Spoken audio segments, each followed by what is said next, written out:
ଯେତେବେଳେ ଅନେକ କାର୍ଯ୍ୟ ମାଙ୍କ ନାମରେ କରାଯାଏ, କିଛି ସତ୍ୟ ଏବଂ କିଛି ଅହଂ ସହିତ ମିଶ୍ରିତ, ସେତେବେଳେ ଜଣେ କିପରି ଆଭ୍ୟନ୍ତରୀଣ ଭାବରେ ବାହ୍ୟ ରୂପ ଏବଂ ସଫଳତା ବାହାରେ ପ୍ରକୃତ ମାଙ୍କ କାର୍ଯ୍ୟକୁ ଚିହ୍ନି ପାରିବ ଏବଂ ଥରେ ଚିହ୍ନିତ ହେବା ପରେ ଜଣେ କିପରି ଜାଣିପାରିବ ଯେ ଆତ୍ମ ପ୍ରତାରଣା କିମ୍ବା ଫଳାଫଳ ପ୍ରତି ଆସକ୍ତି ବିନା ନିଜର କ୍ଷମତାକୁ କେଉଁଠାରେ ଏବଂ କିପରି ସଚ୍ଚୋଟ ଭାବରେ ସେବାରେ ଅର୍ପଣ କରାଯାଇ ପାରିବ। When many activities are done in the mother's name, some true and some mixed with ego, how can one inwardly recognize the true mother's work beyond outer forms and success? And once recognized, how can one know where and how one's own capacities can be offered sincerely in service without self deception and attachment to results? ଅନେକ କାର୍ଯ୍ୟ ମାଙ୍କ ନାମରେ କରାଯାଇଥାଏ, କିନ୍ତୁ ପ୍ରକୃତ ମାଙ୍କ ଆମେ ଜାଣିବା ପାଇଁ ଆମକୁ କିଛି ବୌଦ୍ଧିକ ଜ୍ଞାନ, ଏ ବୌଦ୍ଧିକ ଜ୍ଞାନଟା ଅନ୍ତର ଶୁଦ୍ଧିକରଣ ଯୋଗୁଁ ପ୍ରଥମରେ ଆସିଥାଏ, ତାପରେ ଉର୍ଦ୍ଧ୍ୱରେ ଆସିଥାଏ। ଅନ୍ତର ଭିତରୁ ଯୋଉ ଆସେ ସେ ସବୁବେଳେ ଆସୁଛି ମଧ୍ୟ, କିନ୍ତୁ ଆମର ଯୋଉ ନିମ୍ନ ପ୍ରକୃତି ପ୍ରାଣର ବିଶେଷ କରି ସିଏ ଅଟକେଇ ଦଉଛି। ଆନ୍ତର ଶୁଦ୍ଧିକରଣ ଦ୍ୱାରା ଆମ ଭିତର ବୌଦ୍ଧିକ ଜ୍ଞାନ ଇନର ଇଣ୍ଟ୍ୟୁସନ ବା ସାଇକିକ ଇଣ୍ଟ୍ୟୁସନ ବୋଲି କହିପାରିବା, ତାହା ଆବଶ୍ୟକ। ଜଣେ କହିପାରିବନି ବାହାରୁ ଦେଖିକି ଯେ ମାଙ୍କ କାମ କୋଉଟା ଠିକ କୋଉଟା ଭୁଲ। ତା ଭିତରେ ଯଦି ସେ ସେନ୍ସ ନାହିଁ, ବାହାର ପ୍ରକ୍ରିୟାକୁ ଅସୁର ମାନେ ସୁନ୍ଦର ଭାବରେ ପାଳନ କରନ୍ତି। ଅସୁର ମାନେ ପୂଜା ପାଠ ଟିକେ ବି ଏପଟ ସେପଟ ନକରି ପାଳନ କରନ୍ତି, ତାହେଲେ ତମେ କହିବ ସେ ମହାପୁରୁଷ। ବାହାରୁ ଯୋଉ ଆମେ ନିଷ୍ପତ୍ତି ନେଉଛେ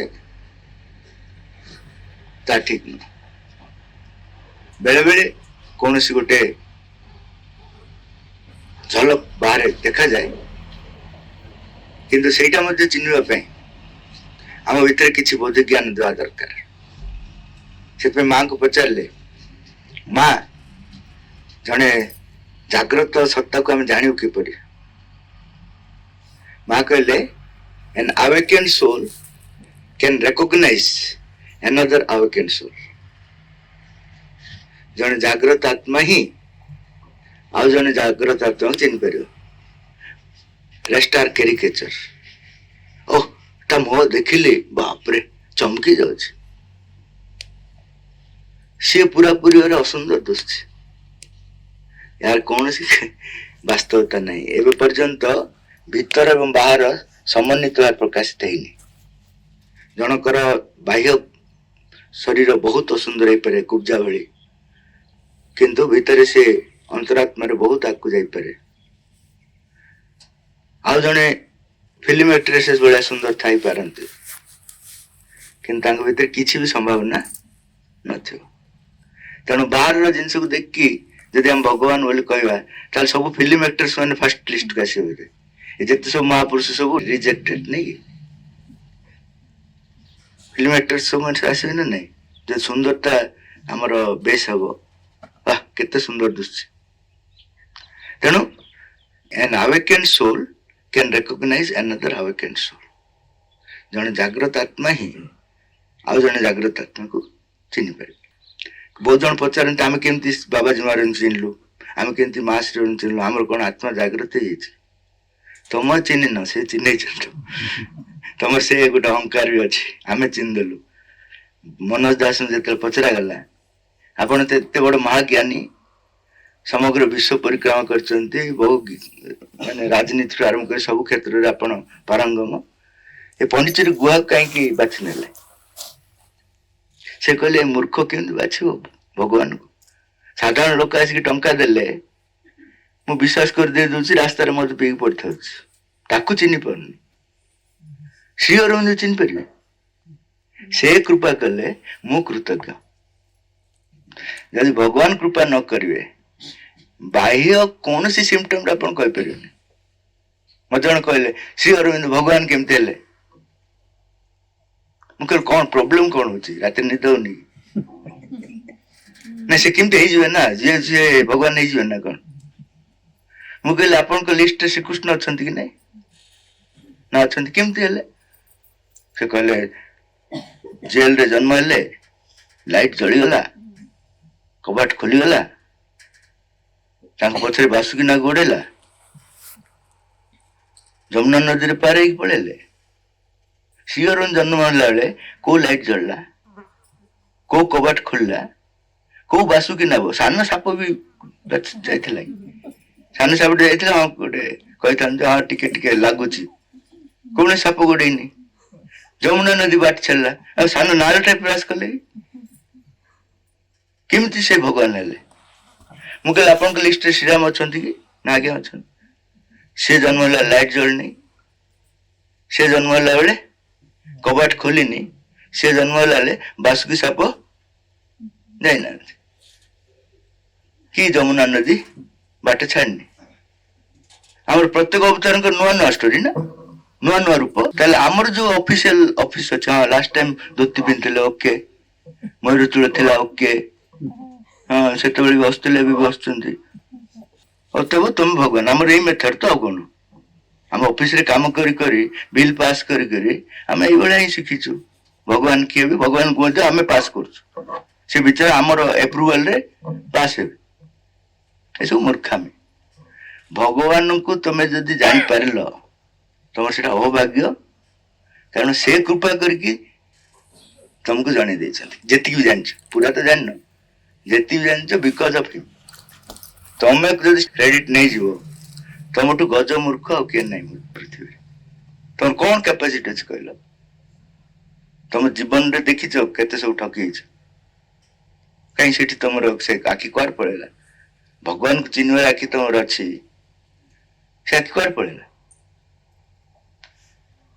तेणु यही जो बोधि ज्ञान माध्यम मान जो अंतरात्मा किसी जागृत से अनुसार आम जापर माँ काम प्रकृति कौन समस्ते आम माँ काम कर माँ काम कर किए भी कर प्रथम दाबी जो कर तुम अहंकार कर जहाँ विकसित हुए जो व्यक्तिगत जरूरी चेतनार चापरू व्यक्ति मुक्त हुए व्यक्तिगत जरूरी अर्थ भाई मो टे ऑफिस काम अच्छे मु आज जापर मो पिला काम हजार स्टोरी ता द्वारा तमें ही तुमर सौभाग्य को गोड़े लात मार्च कहीं माँ प्रथम थर जरूरी भाव कहते आमर निजस्व जरूरी व्यक्तिगत जरूरी चेतनार चापरू व्यक्ति मुक्त हेले आम भितर बोधि ज्ञान जागृत से अटकी जामर अनेक लिस्ट भीतर से अटकी मुझे कह से व्यक्तिगत काम छाड़ के आस ओह कि प्रकार जुक्ति बाप रे बाप हम निजे न बुझे भगवान काम केमती करू आरंभ कर अनेक जिन उल्टा आडू माँ लिखी बही पढ़ुन तुम माँ कहते divine work first time available हेले समाज काम देश काम टाइम अवेलेबल हेले परिवार काम टाइम अवेलेबल निज काम आमर कौन प्रथम निजर काम टाइम मिलले परिवार काम टाइम मिलले देशर काम टाइम मिलले बिचरा भगवान कर काम हमको दया करछु ना से आम देखिक टाइम देख हाँ आज वर्ल्ड कप क्रिकेट मैच नाई तो ना आउ कौन कौन किसी नाई तो पर्वपर ना ताले से दिन हम फिक्स करवा और ये बड़ा टाइम रे फिक्स करवा जो समस्ते ये जो सो कॉल्ड इंपोर्टेंट काम रो मुक्त थे किसी जदि गोटे बाटर पड़े आसला स्टॉप मुझे केन्द्रापड़ा गोटे बहुत वर्ष तलर कथा कहूँ मोर टॉपिक थिला 15 मिनट भीतर सब उठी पड़ेले अपा मान बसते से एते चैनल नथिला टीवी रे गोटे ही थिला से होची दूरदर्शन आ थरे जदि गोटे मिस कल नेक्स्ट टाइम देखि परिबनी गला सेटा वंस फॉर ऑल गला हठात सब उठी पड़ेले मु कह समय मत घंटाटे देथिले उठी पड़ेले कौन पे मिले आज्ञा दुईटा सीरियल देखियो से दुईटा सीरियल उठी चलते आपण को बारंबार डाकले आसपारे न आसले चिंता नहीं आम से सब जरूरी नहीं वे आम गोटे समस्त आस प्रकृतर जरूरी बोली किए छटपट आस कहल सतरे जड़े आर्टिकल ओह मुझे जानी तुम कि रिपोर्ट एमआरआई रिपोर्ट देखी तुम समस्त मत ठकी दे पार हाथ टेकी दे आउ क्या ठकी दे पार मु समस्त MRI report blood report sugar report सब देखी देख हाथ देखा हाथ टेकिल मैंने आहरी तलू खसो कहीं मिछ कथा कह तेणु व्यक्तिगत जरूरत चेतनार चापर मुक्त हेले आमर भितर बुद्धि ज्ञान जागृत हम केते मुक्त हम से परमेंट जदि मुक्त नुह से ही तुमको बाड़ भाव सामना छिड़ा कर निजर सीमा सहित निजे लड़वा आरंभ करे निज भीतर जो सीमा सब रही ता भीतर से लड़ो से तार गुण आम अन्य मान सीमा सहित लड़ुचु ना नहीं प्राणिक दाबी स्थल रे चैत्य प्रेरणा रूपित हुए प्राणिक दाबी सब आम जोटा रही स्थान नहीं जीव चैत्य प्रेरणा से रोपित हुए माने तार गछटा उठिवा आरंभ करे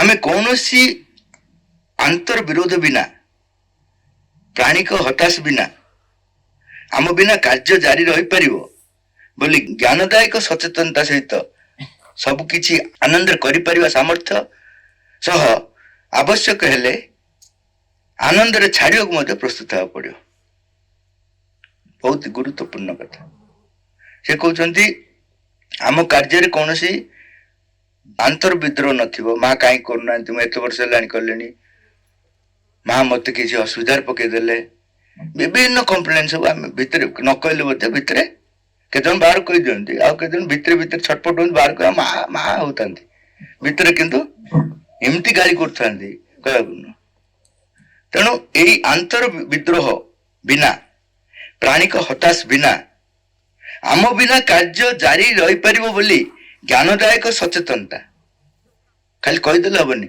हाँ मो बिना कार्य हम पृथ्वी अनेक लोग थे गले कि भगवान का चलती यहाँ खाली कहचु कि आम भीतर अच्छी मु नी हम केमती से गोटे अनुभव आस पड़ो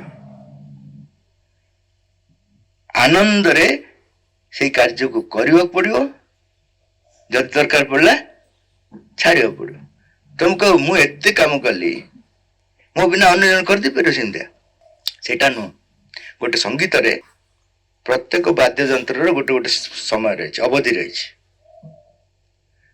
से अवधि से भल भाव बाजा पड़ो जिते डुबिता बेलार समय आस डुबिता बाज अन्य समय बाजिले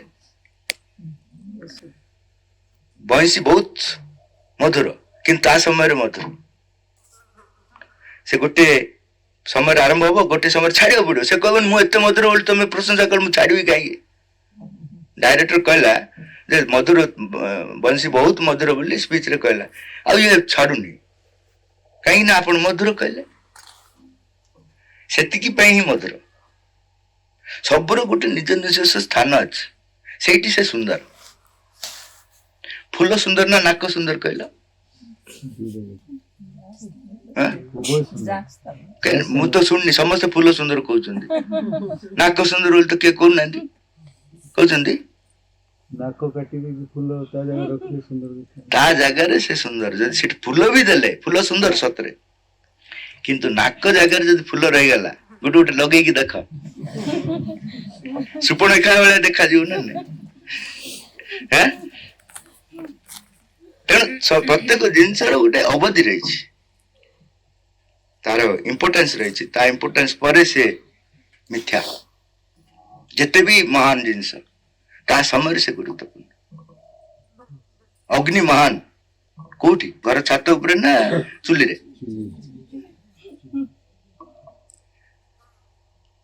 ତେଣୁ ଦରକାର ପଡିଲେ ପୁରା ହୃଦୟ ସହିତ କରିବ। ସେଇ ସମୟରେ ସତ୍ୟ ଯେମିତି ତମେ ହିଁ ଦରକାର।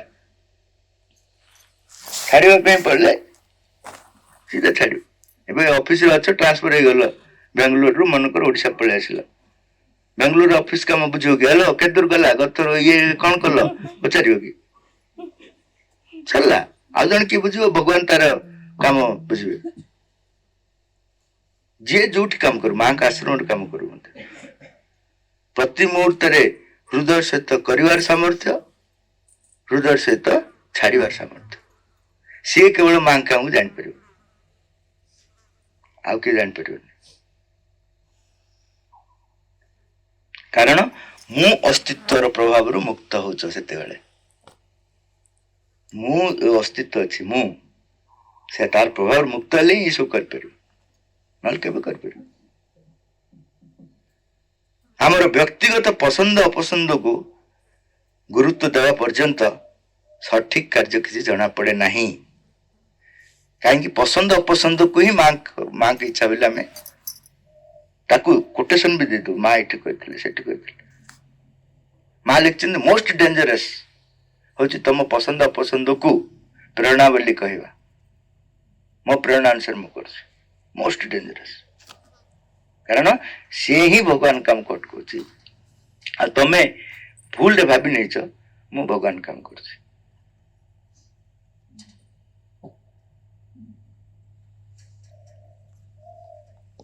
ସେ କେମିତି ଆସେ ଅପସନ୍ଦ ଅପସନ୍ଦ ଅଙ୍ଗର? ମୁଁ ଜାଣେ ମତେ କଣ, ମୋର ପାଇଁ କଣ ଉପଯୁକ୍ତ। ଏବେ ମୁଁ ଯଦି କହିବି ଏ ତମେ ସେଟା, ନାଇଁ ନାଇଁ ମୋର ସେଟା ସ୍ୱଧର୍ମରୁ ଆସୁନି। ମୁଁ ଜାଣେ ମୋ ପାଇଁ କୋଉଟା ଉପଯୁକ୍ତ।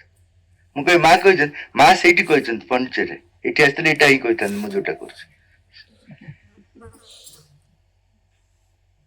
ପୁରା ମାନେ ନିଜର ଯୋଉ ରହିଛି ପସନ୍ଦ ଅପସନ୍ଦକୁ ପୁରା ବାହାରେ ପସନ୍ଦ ଅପସନ୍ଦ ଆଉ ଭଗବାନଙ୍କ ଇଚ୍ଛାରେ ଯେ କାମ କରୁ, ଦିଟା ଏକା ଲେଖାଯିବ। କାରଣ ସିଏ ବି ରିଜିଡଲି ଛାଡିବନି। ଯେ ଭଗବାନଙ୍କ ଇଚ୍ଛା ଜାଣିଲାଣି ସେ କାହିଁ ଛାଡିବ? ଆଉ ପସନ୍ଦ ଅପସନ୍ଦ ଅଙ୍ଗର ଶକ୍ତି ରହିଛି, ସେ ବି ଛାଡିବ। ଯାହା ବି ହେଇଯାଉ, ପୃଥିବୀ ପ୍ରଳୟ ଯାଉ, ମୋ କଥା ରହିବ। ବାହାରୁ ଦିଟା ଯାକ ଏକା ଲେଖା। ଏହି କାର୍ଯ୍ୟ ମୋ ପ୍ରକୃତି ସ୍ଥିରୀକୃତ କରିଛି, ତେଣୁ ମୁଁ ଏଇଟା କରିବି। ମୁଁ ଏଇ ଭାବରେ ହିଁ ଭଲ ଭାବରେ କାର୍ଯ୍ୟ କରିପାରିବି।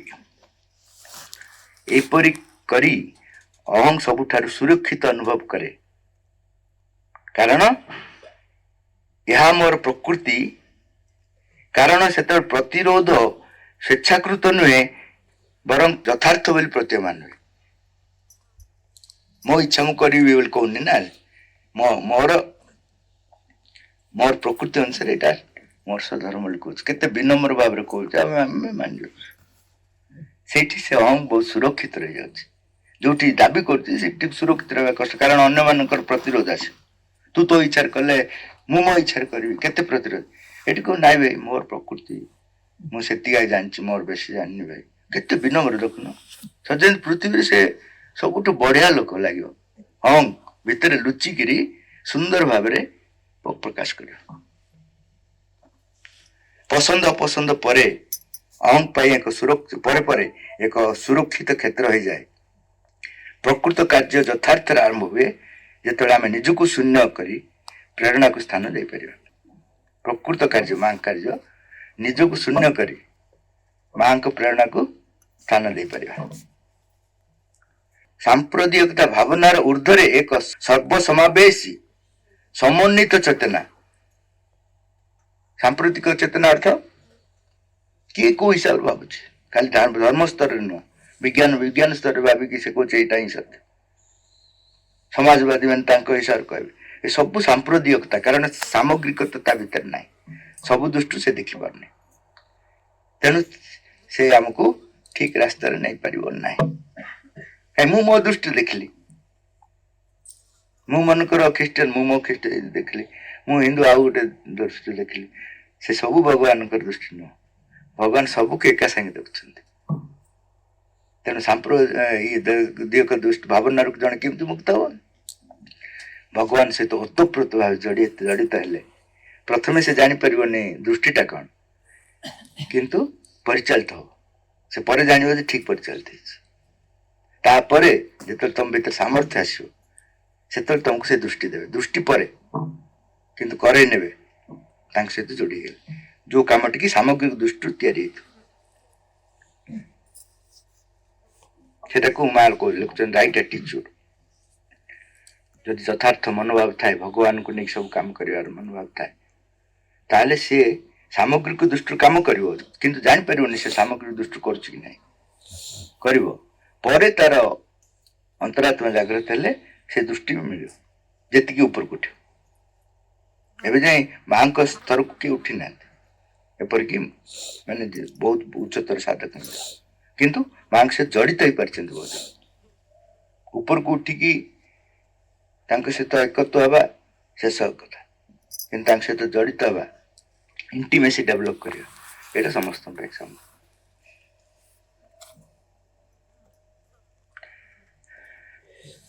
तापर आउ गोटे हूँ त्याग प्रायतः आत्मदान एक आरंभ बिंदु होता है किंतु यह सत्य कार्य करने मानदंड हो पारे ना अर्थात माँ को कार्य तुम कहीपर मुझे त्याग कली मुझे साक्रिफाइस कली अतएव मु माँ काम जानी कौन कारण त्यागर स्पेशलिस्ट मैंने होती असुर मैंने त्यागरु समर्पण रास्ता अच्छी गोटे जन जापर त्यागरु विराट असुर हो पार कारण असुर जिते बड़ बड़ असुर से त्याग कर तपस्या गोटे गोटे छिड़ा होते वर्ष तपस्या कौ देवता कर मत लिस्ट देल असुर मान जहाँ कर त्याग देवता मान करना तेणु त्याग दृष्टि जो तुम कह मुझे त्याग कर तेणु मु माँ कम जापर ना जदिओ त्याग समर्पण प्रथम आरंभ बिंदु हो पारे कारण अहम निज उद्देश्य साधन करने सबकि त्याग करने प्रस्तुत और नाटकीय त्याग को उपभोग करे से देखी रावण निज मन को इमती काटी देकी देख आ भगवान भी संतुष्ट हो बर कौन दरकार दे नाटकीय ढंग से त्याग करने असुर मानकर से मजा नियंती आउ से कंपेयर कर तू कौन कलु मु कौन कली अहंकार ही खेल किंतु आत्मदान प्रक्रिया को ताहा अधिक भाव प्रतिरोध करे जोटा कि आम साधनार आरंभ बिंदु त्याग ही प्रतिरोध करे से जन कहले मुझे कि त्याग करनी कहीं भीतर पशि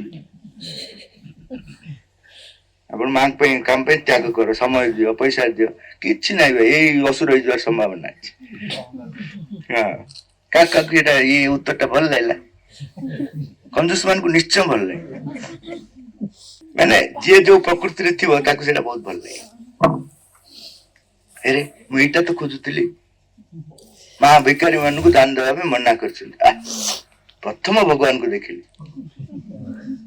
मुझे पालन कर किए माने कहूना गोटे दान करनी बोली सब कर कर विरक्त हो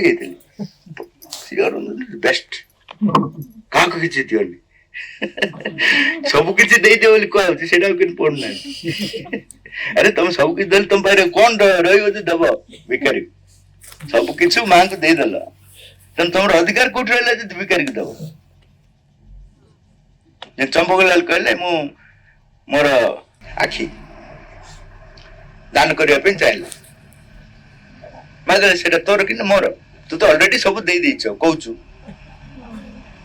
से सब मोर तत किए अधिकार देला ए मनकर मो जमीटा तुमको बिकिदेवी अधिकार कार आसला तुम आज जन बिकी पारि तुम कौ अधिकार दे दौ तेणु आम जब माँ को सबकि दे दाबी करुचु अन्य को देवाई आम पाखे कौन अच्छी जे दबु अर्थ तुम देना ठकुच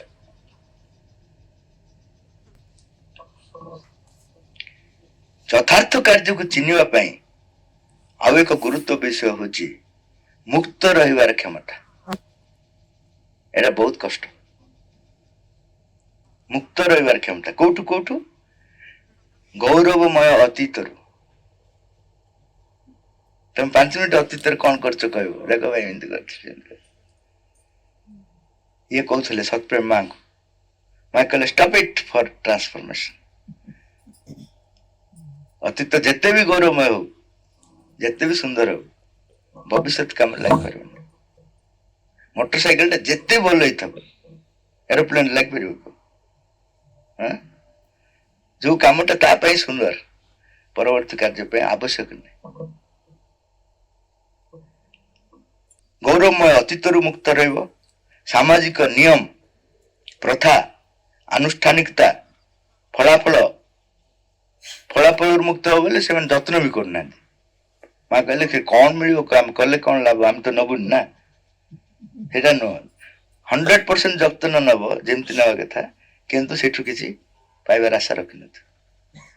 ଏଇଟା ତାପରେ ସଫଳତା, ଯାହା ଗଭୀର ଗବେଷଣାର ଦ୍ୱାରକୁ ବନ୍ଦ କରିଦିଏ। ଯିଏ ସଫଳତା ପଛରେ ରହିବ, ସେ ଆଉ ଭିତରକୁ ଯିବ। ଯୋଉ ମୁହୂର୍ତ୍ତରେ ସଫଳ ହେଇଗଲା, ମନେକର ତମେ 10 କ୍ଲାସ ପଢୁଛ, ବହୁତ ବଢିଆ ମାର୍କରେ ପାସ୍ ହେଇଗଲା, ତମେ ନିଜେ ଜାଣିଛ ଯେ ପୁରା ସବୁ ପଢିନ, ତମେ ରାତିରେ ଯୋଉଟା ଘୋଷିଥିଲ ପରୀକ୍ଷାରେ ପଡିଗଲା, ତମେ ଆଉ ଭୁଲରେ ସେ ଜୀବନ ନା ସେ ବହି କାହାକୁ ଦାନ କରିବ, ସରିଲା ବାବୁ। ଏଟା ସଫଳତା ଗଭୀର ଗବେଷଣାର ଦ୍ୱାର ବନ୍ଦ କରିଦବ। ଯିଏ ଗବେଷଣା କରିବ ତା ପାଇଁ ପାସ୍ ଆଉ ଫେଲ କିଛି ନାହିଁ, ସେ ଛାଡି ପାରିବନି ସେଟା। ଏବେ ତମକୁ ତୃତୀୟ କ୍ଲାସର ଯଦି ସାଙ୍କେତିକ ଦ୍ୱାରା କଣ ବୋଲି କିଏ କହିପାରିବ? ରାତିରେ ଯେ ପଢଉଛ କହିପାରିବ, ବାକି କେବେ ଥିଲା କି ବୋଲି ପଚାରିବ। କାରଣ ଯୋଉଠି ସରିଲା ସେଠି ଗଲା, ସରିଲା। ଆମର ଜ୍ଞାନ ସବୁ ଏମିତି।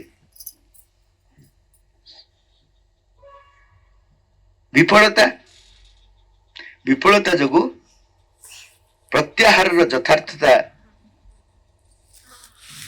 ଜାଣିପାରିବ। କାହିଁକି ଛାଡ଼ିଲ, ହାରିଗଲି ବୋଲି ଯଦି ଛାଡ଼ିଲ ଭୁଲ।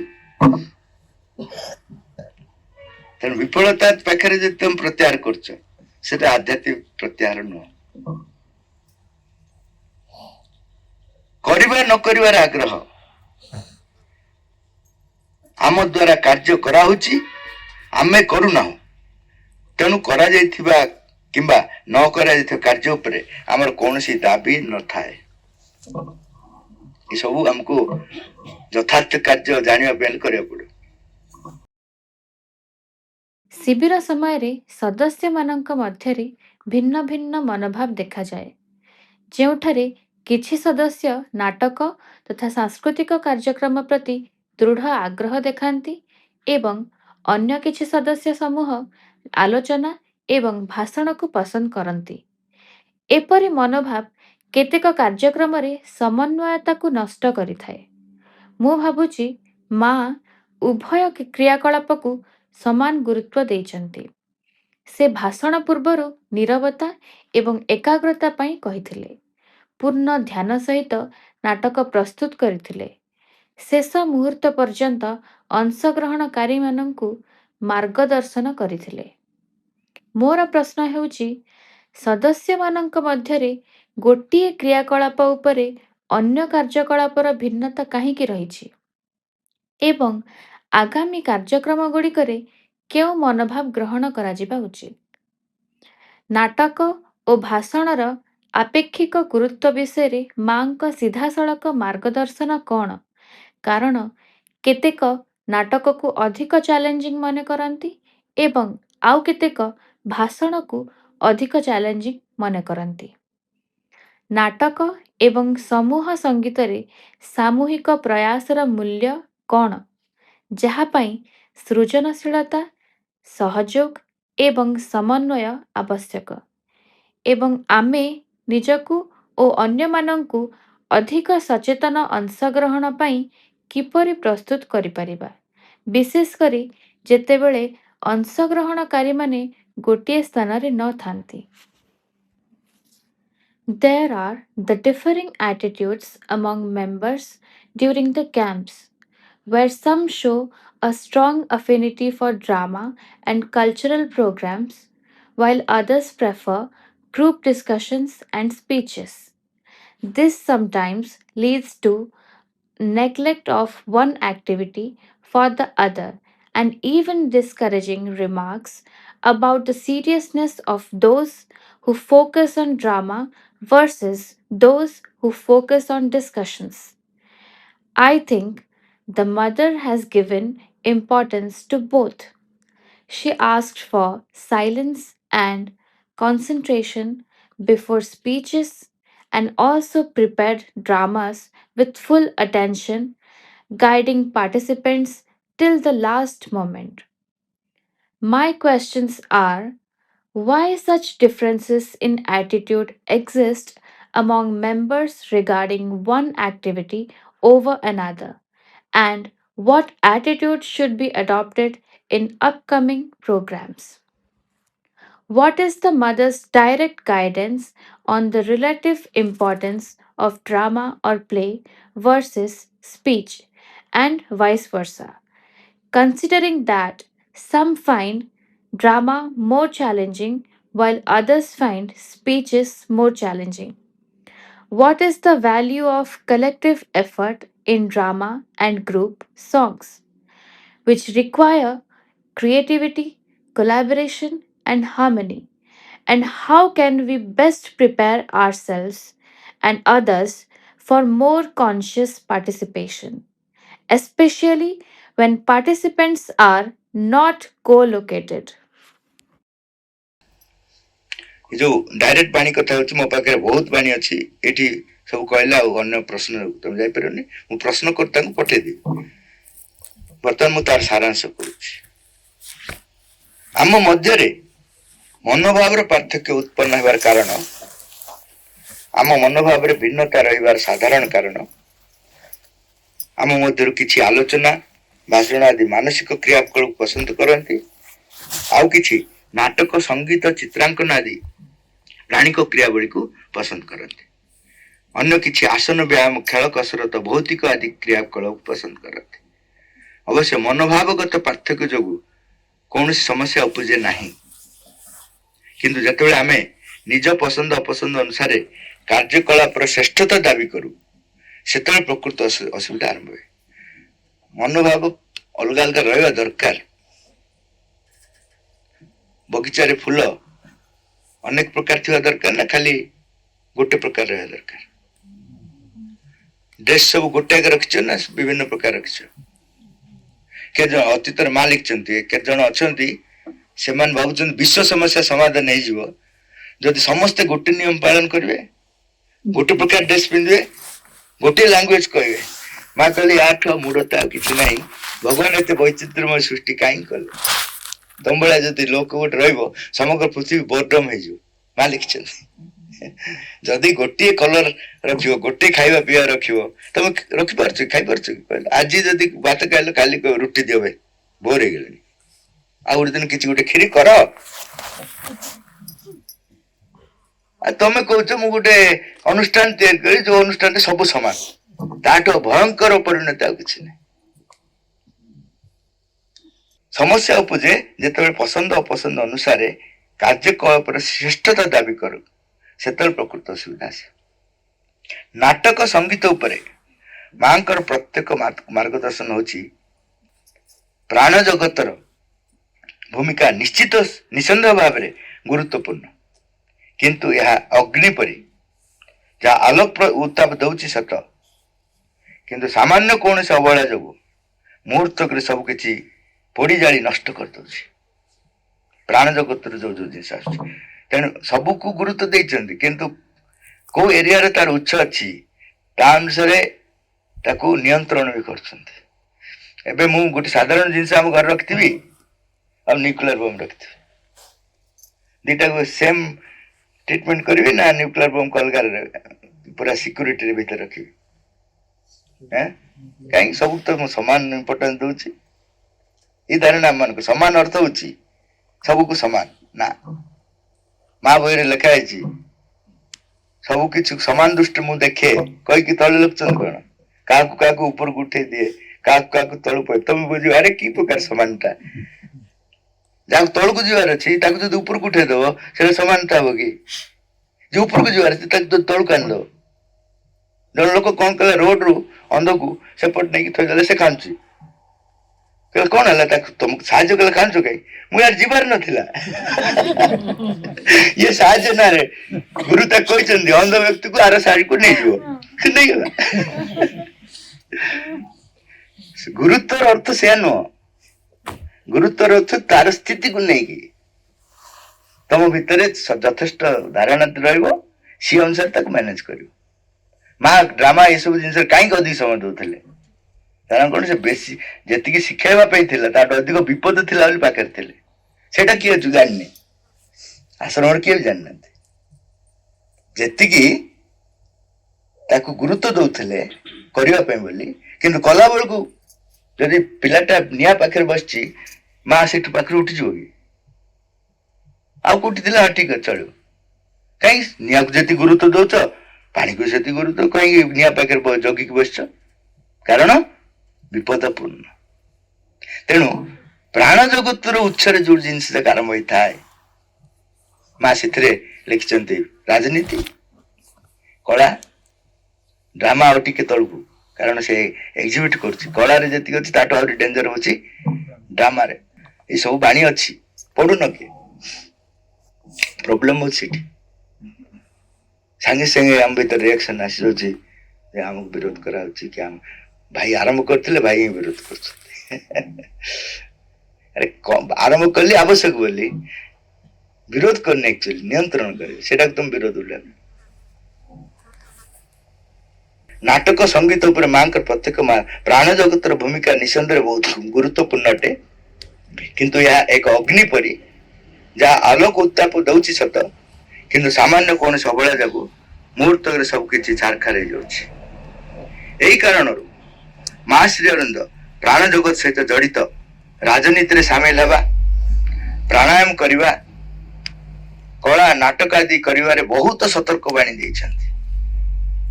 ଏହି କାର୍ଯ୍ୟକଳାପ ଗୁଡିକ ସହଜରେ ମହତାକାଂକ୍ଷା ଓ ବିରୋଧୀ ଶକ୍ତିଙ୍କ ଅକ୍ତିଆରରେ ଆସିଯାଆନ୍ତି। ତମର ଆମ୍ବିସନ ଏଥିରେ ସହଜରେ ଆସିଯିବ। ସେତେବେଳେ ତମେ ଯଦି ଡାମ ଫାମ କରୁଥିବ, ମୁଁ ଭୁଲରେ ଫୋନ କରିଦେବି,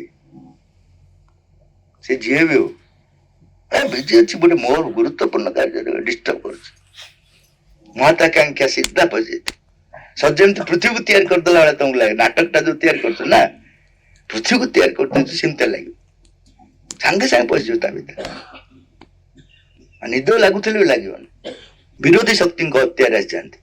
ଯଦି ଅନ୍ତଃସତ୍ତା ପ୍ରସ୍ତୁତ ନଥାଏ, ତେବେ ଏହି କାର୍ଯ୍ୟକଳାପ ଦ୍ୱାରା ଚେତନା ତୀବ୍ର ଭାବେ ନିମ୍ନମୁଖୀ ହୋଇଥାଏ। ପୂର୍ବରୁ ଥିବା ଅପୂର୍ଣ୍ଣତା ଆଶାତୀତ ଭାବେ ବୃଦ୍ଧି ପାଇଯାଏ। ଯେତିକି ତ ଅଛି ଅଛି ଆମର, ଲେଖିଲେ ବି ସରୁନି, ଆଶାତୀତ ଭାବେ ବୃଦ୍ଧି ପାଇଯାଏ। ନାଟକରେ ପ୍ରାଣିକ ଉତ୍ତେଜନା ବଢୁଥିବାରୁ ଏଥିରେ ଅଂଶଗ୍ରହଣ ପାଇଁ ପ୍ରାଣ ପ୍ରବଳ ଉତ୍ସାହ ଦେଖାଇଥାଏ। ପଠନ, ଆଲୋଚନା, ଅବଲୋକନ ଭଳି ମାନସିକ ଓ ଶାରୀରିକ କ୍ରିୟାକଳାପର ନିଃସନ୍ଦେହରେ ସୀମା ରହିଛି, ଅନେକ ସୀମା ରହିଛି, ତାର ବି ସୀମା ସବୁ ରହିଛି। ତଥାପି ସେଗୁଡିକ ପ୍ରାଣିକ କ୍ରିୟାକଳାପ ପରି ଉତ୍ତେଜନାପୂର୍ଣ୍ଣ ଓ ବିପଦପୂର୍ଣ୍ଣ ନୁହଁ। ତେଣୁ ସେଠି ଯେତିକି ଆମେ ଡିସ୍କରେଜ କରିବୁ, ତାର 1000 times ଡିସ୍କରେଜ ଏଠି କରିବୁ, ଏନକରେଜ ବି କରିବୁ, ୱିଥ ପ୍ରପର କଣ୍ଟ୍ରୋଲ। ଆଉ ଯିଏ କରୁଛି ସେ ପୁରା ସେଟା ଭାସି ଯାଉଛି। ସେଥିପାଇଁ ମତେ ପଶିବାକୁ ପଡିଲା। ଆଉ କିଛି ଦେଖାଯାଉନି। ଆଉ କଣ ପ୍ରୋଗ୍ରାମ ଅଛି ପ୍ରୋଗ୍ରାମରେ? ଆଉ କିଛି ନାହିଁ। ସେ ଡ୍ରେସ ଶାଢୀ ଫାଡି ଚୂନ ମାରିକିରି ମୁହଁ ଏମିତି ମାତିକି ଥିବେ ଯେ ଆଉ କିଛି ଦରକାର ନାହିଁ ଆମର। ଦେଖ କଳାକାର ମାନେ ଯେତେବେଳେ ଆସନ୍ତି କୌଣସି ଆମ ପ୍ରୋଗ୍ରାମ, ମୁଁ ଦେଖିଛି ଗୀତ ଗାଇ ପଳେଇଯିବେ। ଏତେ ବଢିଆ ଗୀତ ଗାଇବେ ସଜେନ୍ତି, ସେମାନେ ହିଁ ମାଙ୍କୁ ଭଲ ପାଉଛନ୍ତି। ଆଉ ଯଦି ମାଙ୍କୁ ଭଲ ପାଉଛି ଫଟକିରି ଉଠି କାହିଁ ପଳେଇଲେ, ରହିପାରିବେନି ସେମାନେ। ପ୍ରାଣ ସ୍ତରରେ ମସଗୁଲ ହେଇକି ଥାନ୍ତି ସେମାନେ। ତେଣୁ ଏଇ କାର୍ଯ୍ୟକ୍ରମରେ ଆମେ ନିଶ୍ଚୟ କରିବା, ଭଲ ଭାବରେ କରିବା, କିନ୍ତୁ ଦେଖିବା ତାର ଡେଞ୍ଜର ପଏଣ୍ଟ ସବୁ କୋଉଠି କୋଉଠି ଅଛି। ଏସବୁ ଉତ୍ତେଜନାପୂର୍ଣ୍ଣ ଓ ବିପଦପୂର୍ଣ୍ଣ ହୋଇଥିବାରୁ ମା ବ୍ୟକ୍ତିଗତ ଭାବରେ ଉପସ୍ଥିତ ରହି ନାଟକ ପ୍ରସ୍ତୁତ, ନିର୍ଦ୍ଦେଶନ, ନିୟନ୍ତ୍ରିତ କରୁଥିଲେ। ତିନିଟା ଦେଖଉଥିଲା। ସେ କଳାର ବିଶେଷଜ୍ଞ ଥିଲେ। से आभ्यंतरीण नीरवता और अव्यक्तिकता माने इंडिविजुअल मु करछि भाव नथिबा अव्यक्तिकता सेटा नैर्व्यक्तिकता बोली कहा जाए किंतु एटा आउ टिके टाइम एंड स्पेस बाउंड्री ताको अव्यक्तिकता बोली कहा जाए निजर इंपोर्टेंस नथिबो सेल्फ इंपोर्टेंस नथिबो प्रशंसा रहित आग्रह सह अंशग्रहण करिया पई मां प्रेरणा दउथिले राजनीति होची शक्ति संग्राम एक रण प्राथमिक क्षेत्र जोठारे मिथ्यार असुर सीधा सड़क जड़ित एठी टिके इनडायरेक्ट एठी पूरा डायरेक्ट क्योंकि कहीं माँ तो सबको एक गुरुत्व देते पॉलिटिक्स कहीं मना करदे से तो पचार न तो मत के सबको गुरुत्व देछन तेणु एटा खाइदवा सेटा खाइदवा मत से समस्त गाड़ी कर कारण असल पॉइंट पब्लिक रे कहि दोछि अलगार कहिथिल भल लागिथाला कहीं इंपोर्टेंट न देले चलियो ना मु किंतु का छाड़ेनी का छाड़ेनी फैसिलिटी मन नहीं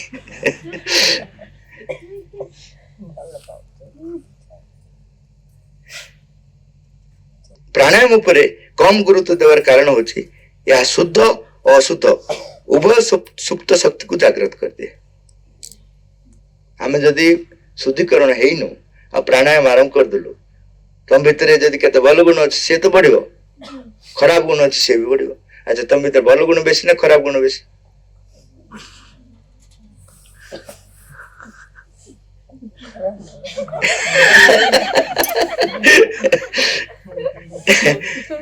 तेणु बढ़ियो दीटा देखो बढ़ियो प्राणायाम प्राणायाम ऊपर कम से गुरुत्व दिया से उभय सुप्त शक्ति को जागृत कर दिए जो अशुद्ध सुप्त शक्ति जागृत हुए से माने संस्कार अहंग्र द्वार सब को एका संग खोल दियंती हम भीतर जोटा ए जन्म जी खोलले डेंजर नहीं प्राणायाम खोल दिया द्वारा तुम संस्कार जो धरी आस कोटि कोटि जन्म से खोल जाए तुम पागल हवा छड़ा किसी बहुत जन प्राणायाम द्वारा पागल हो कहीं आमे जो प्राणायाम कहूँ प्राणायाम नुह ब्रीदिंग एक्सरसाइज प्राणायाम अर्थ टोटाली प्राण शक्ति को निज अख्तियार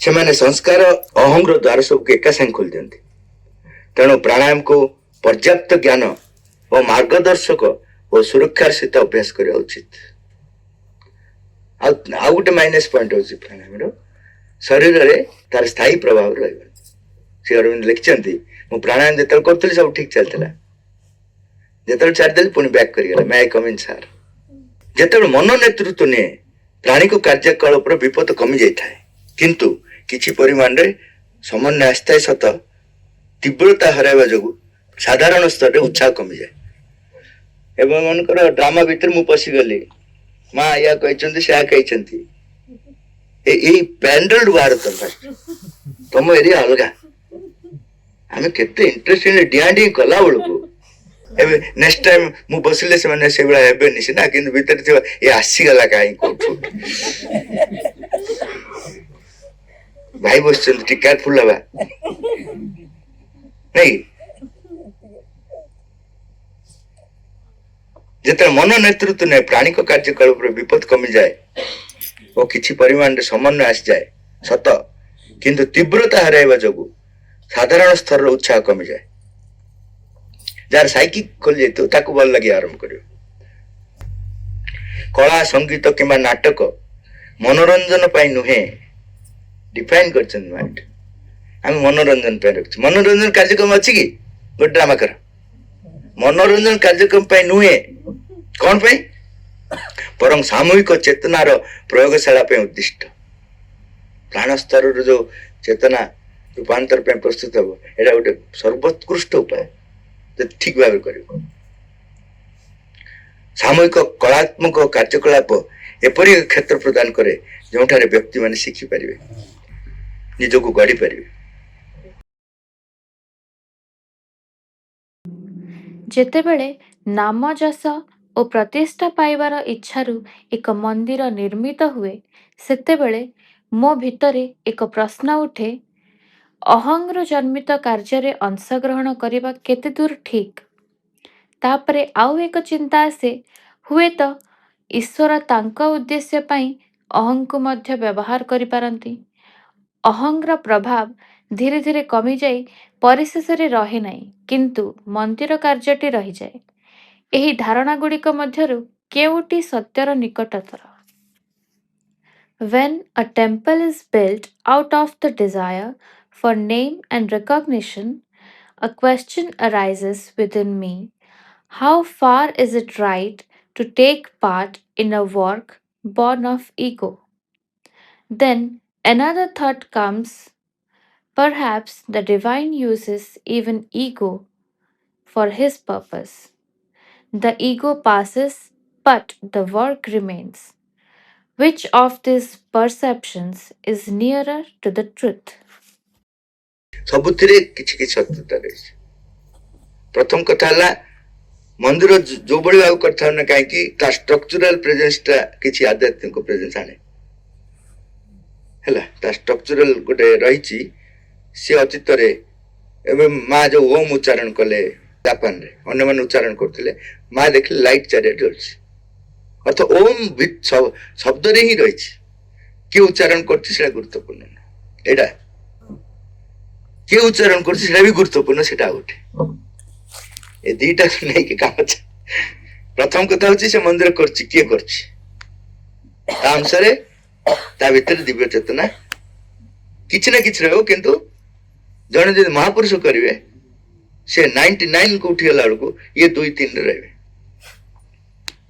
ଯେମିତି ଆମର ଅଶୋକ ବୌଦ୍ଧ ଧର୍ମ ପ୍ରଚାର କଲେ, ନିରୋଧ ବରଣ ବୋଧେ ପଚାରିଲେ, ସେ ତ ବହୁତ ଆଧ୍ୟାତ୍ମିକ କାମ କରିଦେଇଛନ୍ତି। ସେ କହିଲେ ରାଜାର କାମ କରିଛନ୍ତି, ଆଧ୍ୟାତ୍ମିକ କାମ କରିନାହାନ୍ତି। ରାଜାର କାମ କରିଛନ୍ତି, ଅର୍ଥାତ୍ ଗୋଟେ ନିଜକୁ ପ୍ରୋଜେକ୍ଟ କରିବା ପାଇଁ ସେ କରିଛନ୍ତି। ସେ ଯୋଉ କହିଲେ ମୁଁ ଚଣ୍ଡାଶୁକରୁ ଧର୍ମାଶୁକ ହେଇଗଲେ, କେବଳ ବାହାରର, ଭିତର ଚେତନାରେ କୌଣସି ପରିବର୍ତ୍ତନ ଆସିନି। ତେଣୁ ସେଇ କାର୍ଯ୍ୟରେ ମଧ୍ୟ ଆଧ୍ୟାତ୍ମିକତା ରହିବ, କିନ୍ତୁ ତାଙ୍କର ଯୋଉ ଭିତରେ ପ୍ରତିଷ୍ଠା ହେବାର ଯୋଉ ଚେତନା ରହିଛି ସେଟା ମଧ୍ୟ ତା ସହିତ ରହିବ। ତାକୁ ପରବର୍ତ୍ତୀ ପର୍ଯ୍ୟାୟରେ ଆଉ ଜଣେ ମହାପୁରୁଷ ତାକୁ ଧୀରେ ଧୀରେ କମେଇ ଦେଇପାରେ, ତାର ଯୋଉ ଇଗୋ ଗୁଣ, କିମ୍ବା ଆଉ ଜଣେ ଖରାପ ଲୋକ ତାକୁ ବଢେଇ ଦେଇପାରେ। ଅଲ୍ ପସିବିଲିଟି ସବୁ ଅଛି। ସେଟା ହଉଛି ମନ୍ଦିର ବିଷୟରେ ବା ସେ ଯିଏ ତିଆରି କରିଛି ତାର।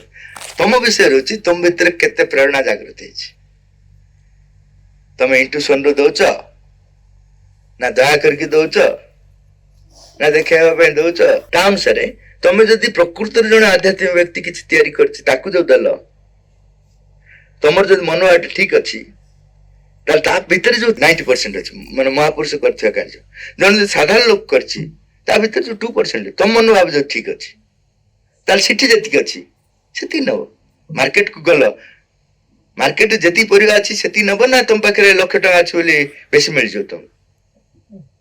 ମାର୍କେଟରେ ଯେତିକି ଅଛି, ତମର ଅଧିକ ପଇସା ହେଲେ କଣ ହବ? ଆଉ ଗୋଟେ ହଉଛି ମାର୍କେଟରେ ବହୁତ ଅଛି, ତମ ପାଖରେ ପଇସା କମ ଅଛି, ସବୁ ନେଇଯିବ କି ମାର୍କେଟରେ ଯାହା ଅଛି? ଠିକ ସେଇଭଳିଆ। ତେଣୁ ତମେ ଯୋଉ ଡିସାଇଡ କରୁଛ, ତମ ଡିସିସନ ଉପରେ ତମ ଲାଭ କ୍ଷତି ଡିସାଇଡ ହଉଛି। କିନ୍ତୁ ଯିଏ କରିଛନ୍ତି ସେଥିପାଇଁ ତ ପବିତ୍ର ସ୍ଥାନର ମୂଲ୍ୟ ଅଛି ନା। ପବିତ୍ର ସ୍ଥାନର ମୂଲ୍ୟ ନାହିଁ କି? ପବିତ୍ର ସ୍ଥାନର ମୂଲ୍ୟ ଅଛି, ପବିତ୍ର ବ୍ୟକ୍ତିର ମୂଲ୍ୟ ଅଛି, ନିଜର ମଧ୍ୟ ମୂଲ୍ୟ ରହିଛି। ଏ ସବୁର ଗୋଟେ ପରମିଟେସନ ଆଣ୍ଡ କମ୍ବିନେସନ ମାଧ୍ୟମରେ ତିଆରି। ବସଟା ଯଦି ଠିକ ନାହିଁ, ତମ ପାଖରେ ପଇସା ଅଛି, ଏସିରେ ବସିପାରିବ କି? ଏସିରେ ପୁରା ଠିକ ଅଛି, ତମ ପାଖରେ ଟିକଟ ପଇସା ନାହିଁ, ବସିପାରିବ? ସୋ ଆଧ୍ୟାତ୍ମିକତା ମଧ୍ୟ ଗୋଟେ ଚେତନାର ସ୍ତର ହିସାବ ରହିଛି। ମା ବି ବହୁତ ଜାଗାରେ ହିସାବ କରିଛନ୍ତି। ତମେ ମା ଭଗବାନଙ୍କୁ ଯେତେବେଳେ ଦଉଛ, କେତେ ଦଉଛ, ତମ ପାଖରେ କେତେ ଅଛି, ୟା ଉପରେ ନିର୍ଭର କରୁଛି। କୋଟିପତି ଯଦି 10,000 ଦେଇଦେଲା, ଆଉ ରୋଡପତି ଯଦି 1,000 ଦେଇଦେଲା, କିଏ ବେଶୀ ଦେଲା? ଚେତନା ଦୃଷ୍ଟିରୁ, କ୍ୱାଣ୍ଟିଟି ଦୃଷ୍ଟିରୁ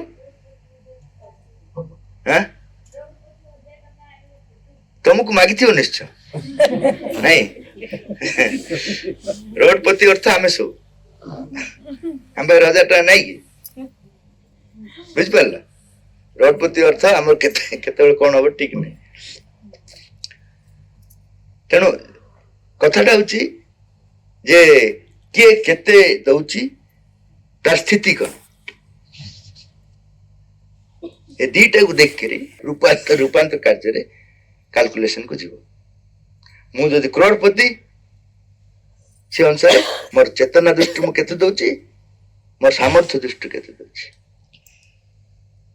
बुझिला ए दीटार हिसाब रूपांतर जीव गोटे को न अतीत भगवान को पाइबा जेहेतु लक्ष्य थिला तेणु उद्देश्य मुख्य थिला एटा समग्र पृथ्वी रूपांतर को जेतला आछि दीटा जाक हिसाब आछि क्वालिटी क्वांटिटी आमर अंशग्रहण जो आमे जो जे करूची मंदिर की कोन आमर अंशग्रहण हमको मिथ्या को समर्थन करिया को हुए कि अहंकार को उत्साहित करिया को हुए कि आत्मार सत्य को दमन करिया को हुए किमा किछि फायदा पई अन्यर अहंकार को संतुष्ट करिया को हुए ए सब जदि थिबो ताले तमर किछि फायदा हो से जाय भी हेतब तन तम उद्देश्य को तुम प्रथम स्पष्ट करियो कोन पय दोछ जे सेवन नदल राखुछन दे दवाटी नहीं बहुत जन को तुम डोनेट करछ काई मनकर एठी गणेश पूजा हबो ए मन सब डाक मागिवे देउन त या मत पी दे थियो जने ए दे द काई गट आउ तमे भितर प्रेरणा पाई के दबा ए भितर आकाश पता ମୁଁ ଦେଖୁଛି ଯେ ମୁଁ ଆଉ ସଂଗଠନାତ୍ମକ କାର୍ଯ୍ୟକ୍ରମରେ ଅଂଶଗ୍ରହଣ କରିବା ପାଇଁ ପୂର୍ବ ପରି ଆଗ୍ରହ ଅନୁଭବ କରୁନାହିଁ। ମୁଁ ଭାବୁଛି ଯେ ଏହି ଉତ୍ସାହର କ୍ଷତି ମୋ ଭିତରେ ଏକ ଆଭ୍ୟନ୍ତରୀଣ ଉଦାସୀନତାରୁ ଆସିଛି କି ସଂଗଠନ କାର୍ଯ୍ୟ କରିବାର ପଦ୍ଧତିରେ କିଛି ସୀମାବଦ୍ଧତାରୁ ଆସିଛି। ଆତ୍ମ ଯଥାର୍ଥତା କିମ୍ବା ଦୋଷ ବିନା ମୁଁ ପ୍ରକୃତ କାରଣ କିପରି ଜାଣିପାରିବି?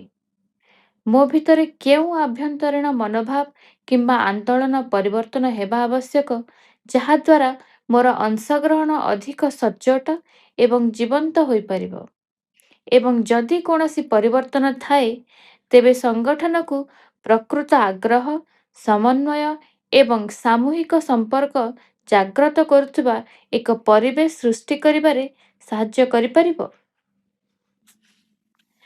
I find that I no longer feel the same interest in participating in organizational programs as I once did.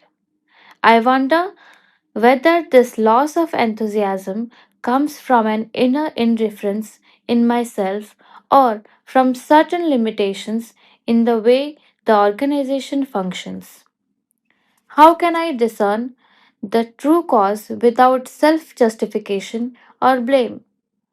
What inner attitudes or movements need to change in me so that my participation may become more sincere and alive? And what changes, if any, can help the organization create a climate that awakens genuine interest, harmony, and collective engagement? सामूहिक किंबा संगठन कार्य आग्रह रहबार दुईटी भिन्न कारण अछि यह एक बाह्य उत्तेजना प्राणिक उत्साह एक शांत अधिक आंतरिक जीवन पाई होई पारे अर्थात मु जो संगठन रे विभिन्न प्रोग्राम अटेंड करी एक्साइटेड होतली सब मता भल लागलानी मो भितर गोटे लागले नाय मो ईश्वर किछ मूल्य नाय तार तो तमरो अंतर विकास समय आसी न तुमको से जाग बहुत मजा लागतला समस्ते ड्रामा पेंडल डेला तुम बाहर डेई पड़थलो हा कहथलो निद लागु नथला सेटा भल लागिबन तुम किछि समय पैनो बारंबार तुम भीतर दिव्य असंतोष रहे एवं शांत अधिक आंतरिक जीवन प्राप्ति पई एक व्याकुलता सृष्टि हुए एटा पॉजिटिव कारण नेगेटिव कारण होची या तामसिक का बा निराशा बा कौन से प्राणी का आशा आहत हवा जो तुम गुरुत्व के दे नथिबे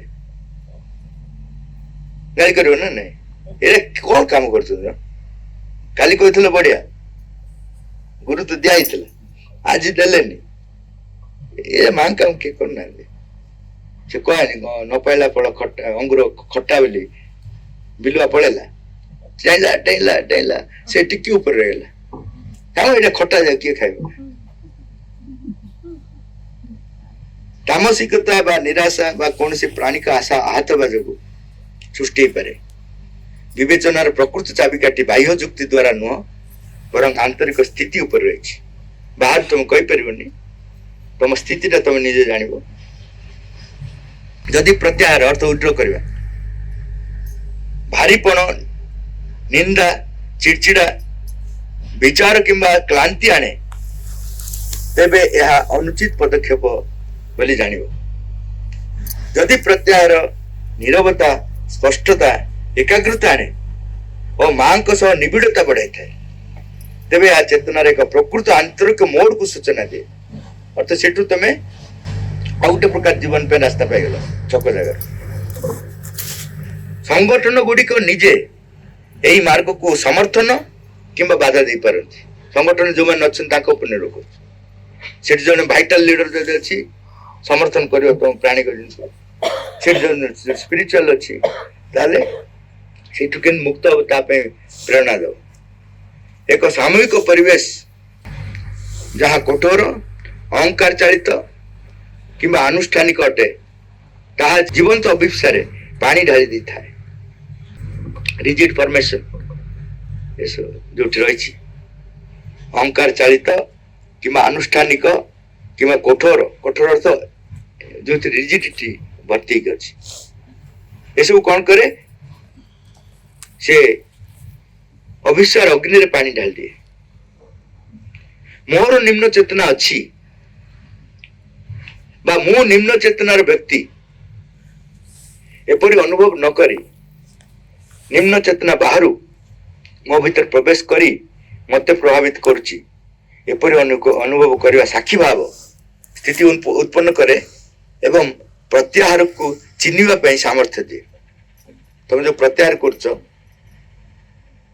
सेठी तुम भाव जो जिनस तुमको असुविधा सृष्टि कर तुमर नुह से बाहर आस तुमको अख्तियार कर तुम मुक्त हो पार मुक्त हेल्ले जापर तुम प्रत्याहार ठीक ना बोल सहज भी एमनकर बाहर जन व्यक्ति आसक चाहूँ मुझे इच्छा कले मना कर दे पारि गेट पकईदेवी कि मो निजर लोक जदि किए आस कौन कर निज लोक कि बाहर करदेवी ना ना सेमती मु जोटा निजर बोली भावुची बाहर करने कष्ट आम समस्त निज निम्न प्रकृति को निजर बोली भावुछु से बाहर नहीं आम आम निज लोक कि बाहर कर सुजाता खाइबा दौर हाँ निज लोक खाइबा दौन कि सब दे दौच काली जन पठे विरोधी लोक तुम देला से चापड़ा गोटे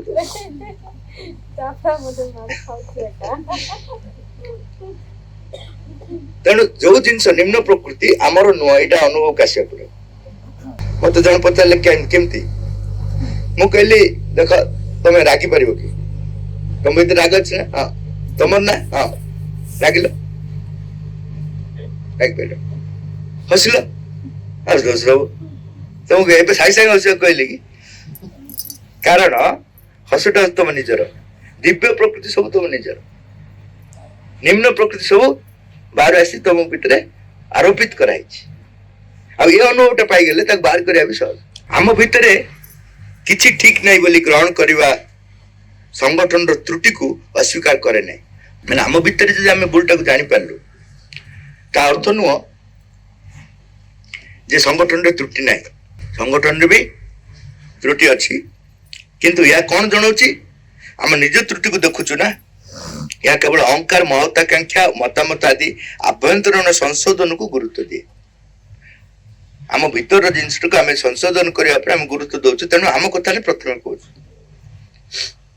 प्रत्येक समालोचना आमर आंतरिकता सदिच्छा और विस्तृति को परीक्षा करिवारे सुजोग दे पारे जिते सब समालोचना आमको अंतर्मुखी हमारे सुजोग दे पारे आम जब रिएक्ट न हो माँ सान बेले से कहते माँ कहते मुझे छोट थी मत जो लोक मैंने क्रिटिसाइज करते से क्रिटिसाइज भितर प्रथम मोर कोट भूल अच्छे देखा चाहती जदि भूल थिला ताको धन्यवाद देकरी मु ठीक हो जाउथली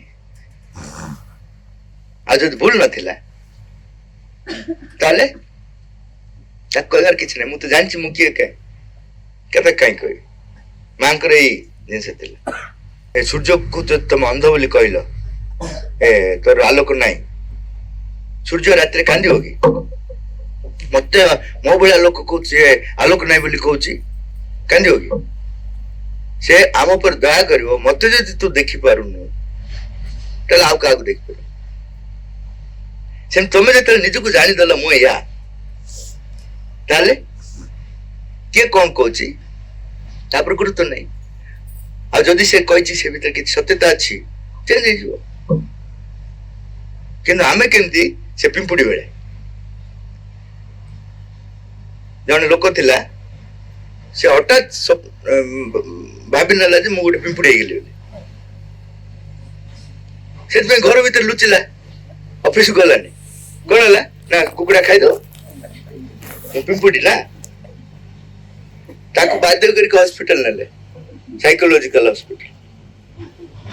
ସେଠି ପ୍ରାୟ 6 ମାସ ଟ୍ରିଟମେଣ୍ଟ ହେଲା। ଟ୍ରିଟମେଣ୍ଟ ହେଲା ପରେ ସେ ଭଲ ଲାଗିଲା। ତତେ ମଣିଷ ଭଳିଆ ଲାଗୁଛି କି? ବୋଲେ ହଁ ଆଜ୍ଞା ଲାଗୁଛି। ଘରକୁ ଯାଇପାରିବୁ? ହଁ ଯିବୁ। ଯା। ସେ ଗଲା। 10 ମିନିଟ ପରେ ଦୌଡ଼ି ଦୌଡ଼ି ପଳେଇ ଆସିଲା। କଣ ହେଲା? ପୁଣି ତତେ ପିମ୍ପୁଡି ଭଳିଆ ଲାଗିଲାଣି କି?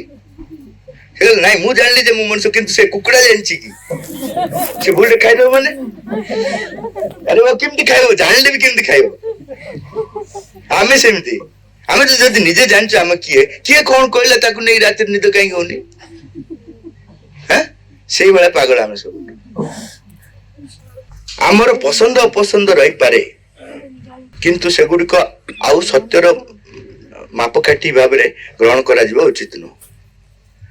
ମାଙ୍କ ସଂଗଠନ ଏକ ଆଧ୍ୟାତ୍ମିକ ସାମୂହିକତା ଅଟେ, ଯାହା ଯାନ୍ତ୍ରିକ ନିୟମ ଦ୍ୱାରା ବେଶୀ ଦିନ ପରିଚାଳିତ ହୋଇପାରିବ ନାହିଁ। କାରଣ ତାହା ସଚେତନ ପ୍ରୟାସକୁ ନୀତିଗତ ନିୟମ ଦ୍ୱାରା ବାନ୍ଧି ଦିଏ ଏବଂ ସତ୍ୟର ଅନୁଭବକୁ ମାନସିକ ବିଚାର ଦ୍ୱାରା ଶୁଷ୍କ ନିରସ କରିଦିଏ। ଏକ ଆଧ୍ୟାତ୍ମିକ ସାମୂହିକତା ପ୍ରକୃତରେ ସମୂହ ଅଭିପ୍ସାର ସ୍ପନ୍ଦନ ପ୍ରଭାବ ଦ୍ୱାରା ଏକତ୍ରୀକରଣ ହୁଏ। ସେଥିରେ ଅଭିପ୍ସା ଛଡା ଆଉ କିଛି ନଥାଏ।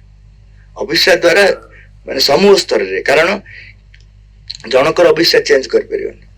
Collective aspiration can change the course of thing ବୋଲି ମା ଲେଖିଛି। ଯେତେବେଳେ ରୂପ ଗୁଡିକ ଜୀବନ୍ତ ସତ୍ୟ ସହିତ ସମନ୍ୱିତ ଭାବରେ ବିକାଶ ହେବାକୁ ସୁଯୋଗ ପାଆନ୍ତି, ସେତେବେଳେ ସଂଗଠନ ଏକ ସମୂହ ଅଭିପ୍ସାର କ୍ଷେତ୍ରରେ ପରିଣତ ହୁଏ। ରୂପ ଗୁଡିକ ଅର୍ଥ ତମେ ଯୋଉ ଏଟା କରିବାକୁ ଚାହୁଁଛ କି ସେଟା କରିବାକୁ ଚାହୁଁଛ, ଯୋଉ ଯୋଉ ରୂପ ସବୁ ଦଉଛ, ସେଥିରେ ଯଦି ସମନ୍ୱୟ ଆଣିପାରିଲ କଲେକ୍ଟିଭଲି, ତାହେଲେ କଣ? ସେତେବେଳେ ସମୂହ ଅଭିପ୍ସାର କେନ୍ଦ୍ରରେ ପରିଣତ ହବ।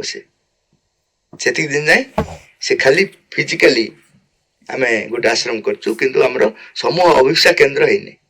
ଯେମିତି ଆଶ୍ରମ 1957 ମସିହା ପର୍ଯ୍ୟନ୍ତ ମା କହିଲେ ଯଦିଓ ଆମେ ସବୁଠି ଏକତ୍ରିତ ବଞ୍ଚୁଛୁ, କିନ୍ତୁ ଆମର କଲେକ୍ଟିଭ ସ୍ପିରିଟ ନାହିଁ। 1957ରେ କଲେକ୍ଟିଭ ସୋଲ ମ୍ୟାନିଫେଷ୍ଟ ହେଲା, ତାପରେ କଲେକ୍ଟିଭିଟି ଆରମ୍ଭ ହେଲା। ତାର ପ୍ରଭାବ ପଡିଲା ପ୍ରଥମେ ଅରୋବିଲରେ 67-69 କଲେକ୍ଟିଭ। କିନ୍ତୁ କଲେକ୍ଟିଭ ପ୍ରଭାବରେ ପଡିବା ପରେ ସେ ଲେଖିଛନ୍ତି ବହୁତ ଦିନ ପର୍ଯ୍ୟନ୍ତ କନଫ୍ୟୁଜନ ଆଉ ଅନେକ ପ୍ରକାର କ୍ରାସିଂସ୍ ଭିତରେ ଦେଇକି ସେ ଗତି କରିବ, ଯାହା ଆମେ ଦେଖୁଛୁ ସେଇଟା। ତେଣୁ ଆମର ଯୋଉ ବର୍ତ୍ତମାନ ଆରମ୍ଭ କରିଛୁ ଅଭିପ୍ସା କେନ୍ଦ୍ର, ସବୁ ଏଇ ଫେସ୍ ଭିତରେ ଦେଇକି ଯିବ। ମା ସେ ସବୁ ଲେଖିଦେଇଛନ୍ତି। ତେଣୁ ଲେଖିଦେଇଛନ୍ତି ଯେହେତୁ ଆମକୁ ସେଥିରେ ଦୁଃଖ କରିବାର କିଛି ନାହିଁ, ଶୋଇପଡିବା ଦରକାର। ମା ତ ଲେଖିଛନ୍ତି ଆଉ ନାଇଁ, ମା ଲେଖିଛନ୍ତି ନା। ମା କହୁଛନ୍ତି ସେଥିରୁ ମୁକୁଳିବା ପାଇଁ ଚେଷ୍ଟା କରିବ। ଯେତିକି ତମେ ମୁକୁଳିବ ସେତିକି ତମେ ଯୋଗ୍ୟ ହବ। ସେଥିପାଇଁ ସେ ଅଛି। ବାହ୍ୟ କାର୍ଯ୍ୟକଳାପ ପ୍ରତି ଅନିଚ୍ଛା ତାମସିକତାର କିମ୍ବା ଏକ ପ୍ରକୃତ ଆନ୍ତରିକତା ମୋଡ ସୃଷ୍ଟି ହେଇପାରେ। ଯଦି ଆମେ କିଛି କରିବା ବନ୍ଦ କରିଦେଲୁ, ଆମ ଭିତରେ ସତ୍ୟର ଅନୁଭବ କଲୁ, ତେବେ ପରିବର୍ତ୍ତନର ଏକ ନୂତନ ମୋଡରେ ଆମେ ପହଞ୍ଚି ଯାଇଛୁ। ଯଦି ଆମେ ଆନ୍ତର ଭିତର ଶୁଷ୍କ ଅନୁଭବ କଲୁ, ତେବେ ଏହା ମଧ୍ୟ ଗଭୀର ପ୍ରସ୍ତୁତିର ଅଂଶ ହେଇପାରେ। ଜଗତରୁ ଉପରକୁ ଉଠିବା ଏବଂ ତାପରେ ଜଗତକୁ ଫେରିବାର ପ୍ରକୃତ ଅର୍ଥ କ'ଣ? What is the true meaning of rising beyond the world and returning back to the world? ଜଗତର ଊର୍ଦ୍ଧ୍ୱକୁ ଉଠିବା ଅର୍ଥ ଅଭ୍ୟାସ, ଇଚ୍ଛା, ଭୟ, ଅହଙ୍କାର, ମାନସିକ ଗଠନ ଦ୍ୱାରା ପରିଚାଳିତ ସାଧାରଣ ଚେତନାକୁ ଅତିକ୍ରମ କରିବା। ବୁଝିଗଲା? ଜଗତର ଊର୍ଦ୍ଧ୍ୱକୁ ଉଠିବା ଅର୍ଥ ଅଭ୍ୟାସ, ଇଚ୍ଛା, ଭୟ, ଅହଙ୍କାର ଓ ମାନସିକ ଗଠନ ଦ୍ୱାରା ପରିଚାଳିତ ସାଧାରଣ ଚେତନାକୁ ଅତିକ୍ରମ କରିବା। ଏହି ସାଧାରଣ ଚେତନା ପ୍ରକୃତିର ନିମ୍ନ ଗତିବିଧିର ଏକ ଉତ୍ପାଦ ହୋଇଥିବାରୁ ଜଗତର ଯଥାର୍ଥ ପରିବର୍ତ୍ତନ କରିବା ପାଇଁ ଅସମର୍ଥ। ଯେହେତୁ ସେ ନିଜେ ହିଁ ଜଗତର, ତେଣୁ ସେ ତାକୁ ପରିବର୍ତ୍ତନ କେମିତି କରିବ? ମୁଁ କାଦୁଅ ଭିତରେ ବୁଡିକି ମୋ ମୁହଁଟାକୁ ସଫା କରିବି, କଣ ହବ? ବଢିଆ ସଫା ହବନି? ଦେଖାଯିବନି? ଦେଖାଯିବ, ବଢିଆ ଦିଶ ତମେ। ଭିତରେ କାଦୁଅ ଅଛି, ମୋ ପୋଛ ଆଉ ଟିକେ ଭଲ ଭାବରେ ପୋଛିଦବ। ସେମିତି ନିମ୍ନ ଚେତନାରେ ଥାଇକି ଏ ଜଗତକୁ ପରିବର୍ତ୍ତନ କରି ହବ ନାହିଁ। ତମକୁ ଊର୍ଦ୍ଧ୍ୱକୁ ଯିବ, କିନ୍ତୁ ଊର୍ଦ୍ଧ୍ୱକୁ ଯାଇକି ଲୋକ ରହିଯାଆନ୍ତି, ବଢିଆ ଲାଗେ ସେଠି। ଆମକୁ ଫେରିବାକୁ ପଡିବ, ସେଇ ସାମର୍ଥ୍ୟକୁ ନେଇକି ଆମକୁ ଫେରିବାକୁ ପଡିବ, ସେଇଟା କୁହାଯାଉଛି ଏଠି। ଜଗତର ଊର୍ଦ୍ଧ୍ୱକୁ ଉଠିବା ଅର୍ଥ ସାଧାରଣ ଚେତନାରୁ ଉପରକୁ ଉଠିବା, ଉଚ୍ଚତର ଚେତନାକୁ ଯିବା। ଉଚ୍ଚତର ଚେତନାରେ ଯାହା ସାମର୍ଥ୍ୟ ରହିଛି ସେ ସାମର୍ଥ୍ୟକୁ ନେଇକି ତଳକୁ ଯିବ। ଯେତିକି ଉପରକୁ ଉଠିବ ସେତିକି ତଳେ ବିଜୟ କରିବା ସାମର୍ଥ୍ୟ ତମର ଆସିବ। ଅତି ଚେତନାରେ ପହଞ୍ଚିଲେ ଅବଚେତନାକୁ ଯାଇପାରିବ, ହେଲା, ଯେତିକି ହାଇଟକୁ ଉଠିବ। କିନ୍ତୁ ସାଧାରଣ ଯୋଗରେ ଓଲଟା କଥା କୁହାଯାଏ ଲୋକମାନଙ୍କୁ ବୁଝେଇବା ପାଇଁ। ସମ୍ଭୋଗ ସେ ସମାଧି ତକ, ନିମ୍ନକୁ ଖସିଯାଅ ତାପରେ ଊର୍ଦ୍ଧ୍ୱକୁ ଉଠ। ଏଟା ସମ୍ଭବ ନୁହଁ, କାରଣ ତମର ସାମର୍ଥ୍ୟ ନାହିଁ। ଲୁଣ ସମୁଦ୍ର ଗଭୀର ମାପିବ, କଣ ହବ? କେତେ ସମୟ ପରେ ଆସିକି ତମକୁ ରିପୋର୍ଟ ଦବ, ଆଜ୍ଞା ଏତିକି ଗଭୀର। ସେ ଥିଲେ ତ। ଏମିତି ମିସଗାଇଡ କରିବା ଲୋକ ବି ଅଛନ୍ତି। ଉପଭୋଗ କର, ଉପଭୋଗ କର। ମୁଁ ସମ୍ବଲପୁରରେ ଗୋଟେ ଟକ୍ ଦଉଥିଲି, ପଛରେ ଜଣେ ବୃଦ୍ଧ ବ୍ୟକ୍ତି ବସିଥିଲେ। ବୃଦ୍ଧ ତ ନୁହଁ, ପାଖାପାଖି 40। ମୁଁ ତାଙ୍କୁ ଡାକିଲି, ମାଇକ୍ ତ ନାଇଁ, ପାଖକୁ ପଳେଇ ଆସ, ଏମିତି କହିଲେ, କିନ୍ତୁ ଗଲେନି। ମୁଁ ଲାଷ୍ଟକୁ ତାଙ୍କୁ ଯାଇ ପଚାରିଲି, ଆପଣ ତ କିଛି ଶୁଣି ପାରୁନଥିଲେ, ବହୁତ ଦୂର ଅଛି। ଆଜ୍ଞା ଶୁଣି ପାରୁନଥିଲେ। କାହିଁକି ବସିଲେ? ନା ପୁଣ୍ୟ ଅର୍ଜନ। ଶୁଣିଥିଲେ କ୍ଷତି କଣ ହେଇଥାନ୍ତା?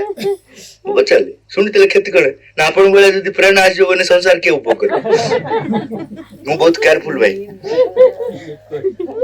ଲାଭ ନେବି ସିନା, କ୍ଷତି ସହିବି। ତାଙ୍କ ଲଜିକ ସବୁ ରହିଛି। ଦୂରରେ ରହିଲେ କାହିଁକି? ପଳେଇଲେନି ଘରକୁ ପୁଣ୍ୟ ନେବା ପାଇଁ, କିନ୍ତୁ ପାଖକୁ ଆସିଲେନି କାହିଁକି? କାରଣ ମୋ ଭଳିଆ ହେଇଯିବେ। ସତ୍ୟର ଉଚ୍ଚ ସ୍ତରରେ ଉଠିବା ଦ୍ୱାରା ଜଣେ ଏପରି ଏକ କ୍ଷେତ୍ରରେ ପ୍ରବେଶ କରେ ଯେଉଁଠାରେ ଆତ୍ମା ମୁକ୍ତ, ଅଧିକ ଆଲୋକିତ, ଅଧିକ ଶକ୍ତିଶାଳୀ ହୋଇଥାଏ। ଏପରି ସ୍ଥିତିରେ ବ୍ୟକ୍ତି ଆଉ ନିମ୍ନ ପ୍ରକୃତିର ବାଧ୍ୟବାଧକତା ଦ୍ୱାରା ଆବଦ୍ଧ ହୁଏ ନାହିଁ। ପ୍ରକୃତରେ ବ୍ୟକ୍ତି ଚେତନାରେ ଯେତେ ଉଚ୍ଚକୁ ଉଠିଥାଏ, କର୍ତ୍ତୃତ୍ୱ ସହିତ ଅବତରଣ କରିବାର କ୍ଷମତା ସେତିକି ଅଧିକ ହୋଇଥାଏ। ତା ପାଇଁ ଜଗତର ଲୌହ ନିୟମ ଗୁଡ଼ିକ ନମନୀୟ ହେବାକୁ ଆରମ୍ଭ କରନ୍ତି। ଜଗତକୁ ଲୌହ ନିୟମ ଅର୍ଥ ହଉଛି କଣ କହିଲା? ଜଗତର ଲୌହ ନିୟମ, ଅକାଟ୍ୟ, ଯୋଉଟା କି ମନେକର ଏଠୁ ତମେ ନବରଙ୍ଗପୁର ଯିବ, ସେ ଯୋଉ ନିୟମ ସବୁ କାନୁନ କରିଛି ସେଇ ଭିତରେ ଦେଇକି ଆଉ ଯାଇପାରିବ। ବୁଝିପାରିଲ? ଆମ ଶରୀର ଯେମିତି ତିଆରି ହେଇଛି, ଖାଇବ ନା ନ ଖାଇବ? ସେ ନିୟମ, ଲୌହ ନିୟମ, ସେଇ ଜାଗା ତା ପାଇଁ ଉଗୁଳା ହେଇଯିବ, ପୁରା ଯିବନି କିନ୍ତୁ ନମନୀୟ ହେଇଯିବ। ଜଗତକୁ ଫେରିବାର ଅର୍ଥ ଅଜ୍ଞାନତାକୁ ଫେରିବା ନୁହଁ, ଏହା ଉଚ୍ଚତର ଅନୁଭବକୁ ହରାଇବା କିମ୍ବା ଚିନ୍ତା କାର୍ଯ୍ୟର ପୁରୁଣା ଅଭ୍ୟାସ ପ୍ରତି ଆତ୍ମସମର୍ପଣକୁ ବୁଝାଏ ନାହିଁ। ଏହାର ଅର୍ଥ ହଉଛି ଉଚ୍ଚତର ଚେତନା ଅକ୍ଷୁଣ୍ଣ ରଖି ଫେରିବା ଉପରେ ପ୍ରାପ୍ତ ଶାନ୍ତି, ଆଲୋକ ଓ ସତ୍ୟ ମନ ଜୀବନ, ଶରୀର ଓ ଅସ୍ତିତ୍ୱର ଚେତନାର ମଧ୍ୟକୁ ଆସିଥାଏ। ଏପରି ଅବତରଣ ମାଧ୍ୟମରେ ବିଶ୍ୱକୁ ପରିବର୍ତ୍ତନ କରିବାର କାର୍ଯ୍ୟ ନିଃସନ୍ଦେହରେ ସାହସିକ। ସେ ହିଁ ମାଙ୍କ କାର୍ଯ୍ୟ, ଯୋଉ ବିଶ୍ୱ ରୂପାନ୍ତରରେ ସେ ଭାଗ ନେଇପାରିବ। जे उपरକୁ ଉଠୁଛି ଉପରକୁ ଉଠିକି ସାମର୍ଥ୍ୟ ନେଇକି ତଳକୁ ଆସୁଛି। ଆମେ କଣ କହୁଛୁ? ଆମେ ଅଲ୍ ଲାଇଫ୍ ଇଜ ଯୋଗ ବୋଲି କହିଦଉଛୁ ନାଇଁ କି? ମତେ ଜଣେ କହିଲା ଶ୍ରୀ ଅରବିନ୍ଦ ବଢିଆ ନା କଣ ସବୁକୁ ଯୋଗରେ ପଡିଥିବ, ଯାହା କର ନ କର ଭୁଲ କର ଠିକ କର ସବୁ ଯୋଗ, ମତେ ଖାଇବେ ବି ଯୋଗ, ସବୁ ଯୋଗ। ମୁଁ କହିଲି ତମେ ନିଜକୁ ମାରିଦିଅ ସେଇଟା ବି ଯୋଗ। ଯାହା ତ ଯୋଗ ଭିତରେ ଆସୁଛି ନା ସେଇଟା ନୁହଁ। ଉର୍ଦ୍ଧତର ସାମର୍ଥ୍ୟକୁ ନେଇକି ତଳକୁ ଆସିକି ସବୁକୁ ଗ୍ରହଣ କରିବ, କିନ୍ତୁ କେତେ ଗ୍ରହଣ କରିପାରିବ ସେ ଯୋଗ୍ୟତା ତମର ହାସଲ କରିବାର ଅଛି।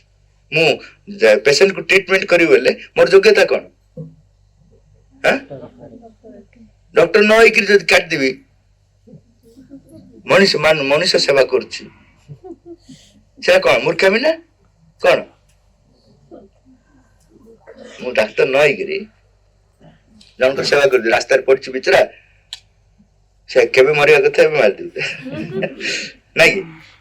ଅର୍ଥାତ୍ ଆମ ଭିତରେ ଗୋଟେ ଡିସ୍କ୍ରିମିନେସନ ପାୱାର ରହିବା ଦରକାର, ଜାଣିବା ଦରକାର।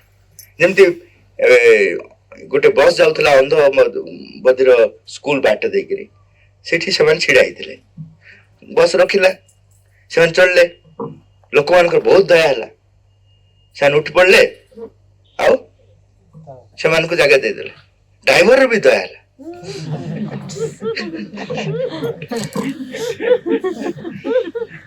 କେତେ ମହାନ କାମ କଲେ ନା, ସେ ବି ବସେଇଦେଲା ଜଣ। ଏପରି ଏକ ଅବତରଣ ମାଧ୍ୟମରେ ବିଶ୍ୱକୁ ପରିବର୍ତ୍ତନ କରିବାର ନିଃସନ୍ଦେହରେ ସାହସିକତା, ଏଥିରେ ଯୁଗ ଯୁଗ ଧରି ପ୍ରତିରୋଧ ଅନ୍ଧକାର ଜଡତାର କ୍ଷେତ୍ର ଗୁଡିକରେ ପ୍ରବେଶ କରିବା ଅନ୍ତର୍ଭୁକ୍ତ। ତଥାପି ଏହା ଅସମ୍ଭବ ନୁହେଁ, କାରଣ ଯିଏ ଉପରକୁ ଉଠେ ଭଗବାନ ତା ସହିତ ରହନ୍ତି, ଆଉ ଭଗବାନ ଯାହା ସହିତ ଅଛନ୍ତି ତାର କଣ ହବ? ତା ଅର୍ଥ ନୁହେଁ ଯେ ତମକୁ ମାରିବେନି, ତମ ଜେଲ ନେବେନି, ଏସବୁ ଭୁଲ କଥା। ସବୁ ହବ କିନ୍ତୁ କିଛି ହବନି। ସବୁ ଭିତର ଦେଇକି ତମର କଣ ପ୍ରଗତି ହିଁ ହବ। ତ ମୃତ୍ୟୁ ହେଇପାରେ, ସେ ମୃତ୍ୟୁ ମଧ୍ୟ ତମ ପ୍ରଗତି ପାଇଁ ଆସେ। ଆମେ ଯେହେତୁ ଶରୀରକୁ ଲାଷ୍ଟ ବୋଲି ଭାବୁଛୁ, ମରିଗଲା ଅର୍ଥ ସରିଗଲା ବୋଲି ଭାବୁଛୁ ନା, ସେଥିପାଇଁ ଆମେ କହୁଛୁ ଅନ୍ୟାୟ ହେଲା। କିନ୍ତୁ ଯିଏ ଶରୀରକୁ ଗୋଟେ ଡ୍ରେସ ଭଳିଆ ଅନୁଭବ କରିବ, ସେ କଣ କରିବ? କୌଣସି ଜିନିଷରେ ତାର ଫରକ ରହିବ ନାହିଁ। ଆଲେକ୍ଜାଣ୍ଡାର ଯେମିତି ଜଣେ ସାଧୁଙ୍କ ପାଖକୁ ଗଲେ, ତାଙ୍କୁ ବହୁତ ଭଲ ଲାଗିଲା, କହିଲେ ତୁ ଆମ ରାଜବାସକୁ ଆସେ ସବୁ କିଛି ଦେବି। ସେ କହିଲେ ତୁ ହଟି ଗଲେ ହିଁ ମତେ ଦେଲା ଭଳିଆ ନା କଣ? ତୁ ଯାହା ଦେଇପାରିବୁନି ସେଟା ମୁଁ ଏବେ ମୋ ପାଖରେ ଅଛି, ମୁଁ ଗୋଟେ ବିଶ୍ୱ ସମ୍ରାଟ, ମୋ ପାଖରେ ନାହିଁ ଏମିତି କଣ ତୁ ତୋ ପାଖରେ ଅଛି? ସୂର୍ଯ୍ୟ କିରଣ, ପ୍ଲିଜ ସାଇଡ ହେଇଯା, ସାଇଡ ହେଇଯା ଟିକେ, ମତେ ସେଟା ଦରକାର, ତୋର କୌଣସି ଜିନିଷ ଦରକାର ନାହିଁ। ତାପରେ ସେ ରାଗିକି କହୁଛନ୍ତି, ରାଜା ମାନେ ଉଲ୍ଟା ନା, ତୁ ଜାଣିଛୁ ମୁଁ କିଏ? ବିଶ୍ୱ ସମ୍ରାଟ, ହଜାର ହଜାର ଲୋକଙ୍କୁ ମାରି ଦେଇକି ବିଶ୍ୱ ସମ୍ରାଟ ହବ ଆଜିକାଲି, ଜଣ ଜଣ ହେଲେ ହବନି, ଆଉ ତୋତେ ମାରିବା ପାଇଁ 5 ସେକେଣ୍ଡ ଲାଗିବ। ସେ କହିଲା ମୂର୍ଖକୁ ଦେଖିଥିଲି, ଆଜି ଗଜ ମୂର୍ଖକୁ ଦେଖିଲି। କଣ କେମିତି? ତୁ ମତେ ମାରି ପାରିବୁ ନାହିଁ, କେମିତି? ମୁଁ ଥିଲି, ଅଛି, ରହିବି। ତୁ ଯୋଉଟା ମାରିବୁ ସେଟା ହଉଛି ମୋର ଡ୍ରେସ, ବୁଝିଗଲା? ଏବେ ଯଦି ବିନ୍ ଲାଡେନ୍ ଆସିବ, ମରିଗଲାଣି ଅବଶ୍ୟ, ଉଠିବ ନା ମାରିବି? କିଏ କହିପାରିବ ଥିଲି, ଅଛି, ରହିବି? ଏଠି ମା ଅଛନ୍ତି ନା ନାଇଁ? ସେଠି ଟେରରିଷ୍ଟ ଛିଡା ହେଇଛି, କିଏ ପାୱାରଫୁଲ? ତମ ଭାଷଣ ସବୁ ଉଠିଯିବ। ବର୍ତ୍ତମାନ ଭାଇ ପାୱାରଫୁଲ ହଉଛି ଟେରରିଷ୍ଟ। ମା ଦେଖୁଛନ୍ତି, ଅନେଇକି ଥାଉଛନ୍ତି, କେବେଠୁ ଅନେଇବା ମୁଁ ଦେଖିଛି। କଣ କରୁଛନ୍ତି ସେ? ସେ କଣ କରୁଛନ୍ତି? ତେଣୁ ପ୍ରକୃତ ଅନୁଭବ ଯେତେବେଳେ ତମେ ଜାଣିବ, ମୃତ୍ୟୁ ମଧ୍ୟ ତମ ପାଇଁ ଜୀବନ ଭଳି। ଜୀବନ ମୃତ୍ୟୁ ଏ ଦିଟା ଯାକ ତମକୁ ଏକା ଅନୁଭବ, ଯାହାର ଅନୁଭବ ଅଛି। ଏପରି ଏକ ମୁହୂର୍ତ୍ତ ହାତଛଡା କଲେ, ଏଇ ଯୋଉ ମୁହୂର୍ତ୍ତ ଆସିଛି, ହାତଛଡା କଲେ କ୍ଷତି କେବଳ ବ୍ୟକ୍ତିଗତ ନୁହଁ, ଏହାର ପ୍ରଭାବ ସାମୂହିକ ସ୍ତରରେ ମଧ୍ୟ ପଡିଥାଏ। ଏହାର ଅର୍ଥ ନୁହଁ ରୂପାନ୍ତର ପ୍ରକ୍ରିୟା ବନ୍ଦ ହେଇଯିବ, କିନ୍ତୁ ଏକ ନିର୍ଦ୍ଦିଷ୍ଟ ବିବର୍ତ୍ତନମୂଳକ ସୁଯୋଗ ସମାନ ରୂପରେ ପୁନରାବୃତ୍ତି ହବ ନାହିଁ। अधिक जटिल परिस्थिति दे रूपांतर कार्य आगे एबे जो सुजोग आमको मिली आम या हाथचड़ा कर फल कौन हो रूपांतर बंद हो रूपांतर आउ गोटे रूप आम पाक आसो जोटा कि आठ अधिक जटिल से सुजोग किए हाथ छड़ा करना आमे माँ श्री अरविंदଙ୍କ रचनावळीକୁ आंतरिकता सहकारे पढ़िबा एवं अनुसरण କରିବା ସତ୍ତ୍ୱେ ଆମେ କାହିଁକି ସାମूहिक କାର୍ଯ୍ୟରେ ସଠିକ ଭାବରେ କାର୍ଯ୍ୟ କରିବାରେ ବିଫଳ ହେଉଛୁ? ଭକ୍ତିରେ ତୀବ୍ରତା ଏବଂ ଜ୍ଞାନରେ ଦକ୍ଷତା ଥିବା ସତ୍ତ୍ୱେ ଆମେ ଅନ୍ୟ ଶକ୍ତିକୁ ଚିହ୍ନି ନ ପାରି ସେମାନଙ୍କ ପ୍ରଭାବରେ ଭୁଲ କରୁ ଏବଂ ନିଜକୁ ସଂଶୋଧନ କରିବାର ଆବଶ୍ୟକତା ମଧ୍ୟ ଅନୁଭବ କରୁନାହୁଁ କାହିଁକି? Even when we sincerely read and follow the writings of the Mother and Sri Aurobindo, why do we still fail to act rightly in collective work? Why do we get influenced by other forces and commit mistakes without even recognizing them or feeling the need to correct ourselves despite being devoted and knowledgeable? यार उत्तर महा सुंदर जदिओ आंतरिक भक्ति एवं बौद्धिक स्पष्टता आध्यात्मिक जीवन एक गभीर शक्ति को स्पर्श करता है सामूहिक कार्य सठिक भाव में कार्य करने सहज नुह ज्ञान एवं कार्य मध्य व्यवधान आम सत्तार अनेक स्तर उत्पन्न हुए विशेषकर प्राण एवं अवचेतन जहाँ प्रायतः आमर सर्वोच्च अभिप्सा द्वारा कम प्रभावित होता है अभिप्सा अवचेतनार जोटा जिनस आसपर कौन सी साइकोलॉजिकल प्रोसेस काम करनी माँ जो एजेंडा रे लिखिं सब प्रकार साइकोलॉजिकल प्रोसेस अवचेतनार जो क्रिया कली से अवचेतनार महासमुद्र से सब कुआड़ पड़े जाछि काम करनी नाम जप जो आरंभ कली देखिला अवचेतना थरिया लगे से दिन डिक्लेयर कले जे नाम जप has a direct effect on the subconscious and body अवचेतना आम शरीर कोष भितर प्रभाव से कथा ये कह जाऊँगी आमर अभिप्सा जिते भी स्ट्रंग होता ना कहीं यथेष्ट नुह सत्यर ज्ञान अपरिहार्य किंतु मुख्यतः मन स्तर रे परिवर्तन आनी था ज्ञान प्राण और भौतिक स्तर जो अभ्यास आवेग प्रतिक्रिया आम कार्य गुड़ को नियंत्रण करे से स्तर रे परिवर्तन पाई एक उच्चतर चेतनार अवतरण आवश्यक न श्री अरविंद कहीं एत परिश्रम कले जदि अक्षर समस्त कर दी था कहीं कले से देखिले बहुत जने अनुभव पाई पारे उच्चतर जगत रे ये पाक आसला गला कहीं प्राण स्तर रे शरीर स्तर रे अवचेतना स्तर रे तार कौन प्रभाव पड़े तुम्हें बहुत बढ़िया कथा सुन लो चेंज हो कि उच्चतर शक्ति काम न करिया पर्यंत हाँ तमें गोटे प्रेरणा पाई पार उच्चतर शक्ति को बर्तमान नहीं केमती काम करी से सीना मु कहली आ तुम चेंज हो गल संभव नुह से स्तर परिवर्तन पाई एक उच्चतर चेतनार अवतरण आवश्यक करे समूह कार्य मन यथार्थ नेतृत्व नहीं पारे नहीं तार सामर्थ्य ही नहीं अवचेतना लुचि रही अतीतर संरक्षित पुराना अभ्यास सामूहिक परिस्थिति रे शक्तिशाली भाव ऊपर को उठी आसे मुझे कहते एक शक्तिशाली भाव ऊपर को उठे ये मन कौन कर भाषण देला हम कि ना 5टा बही लिखला किसी काम कर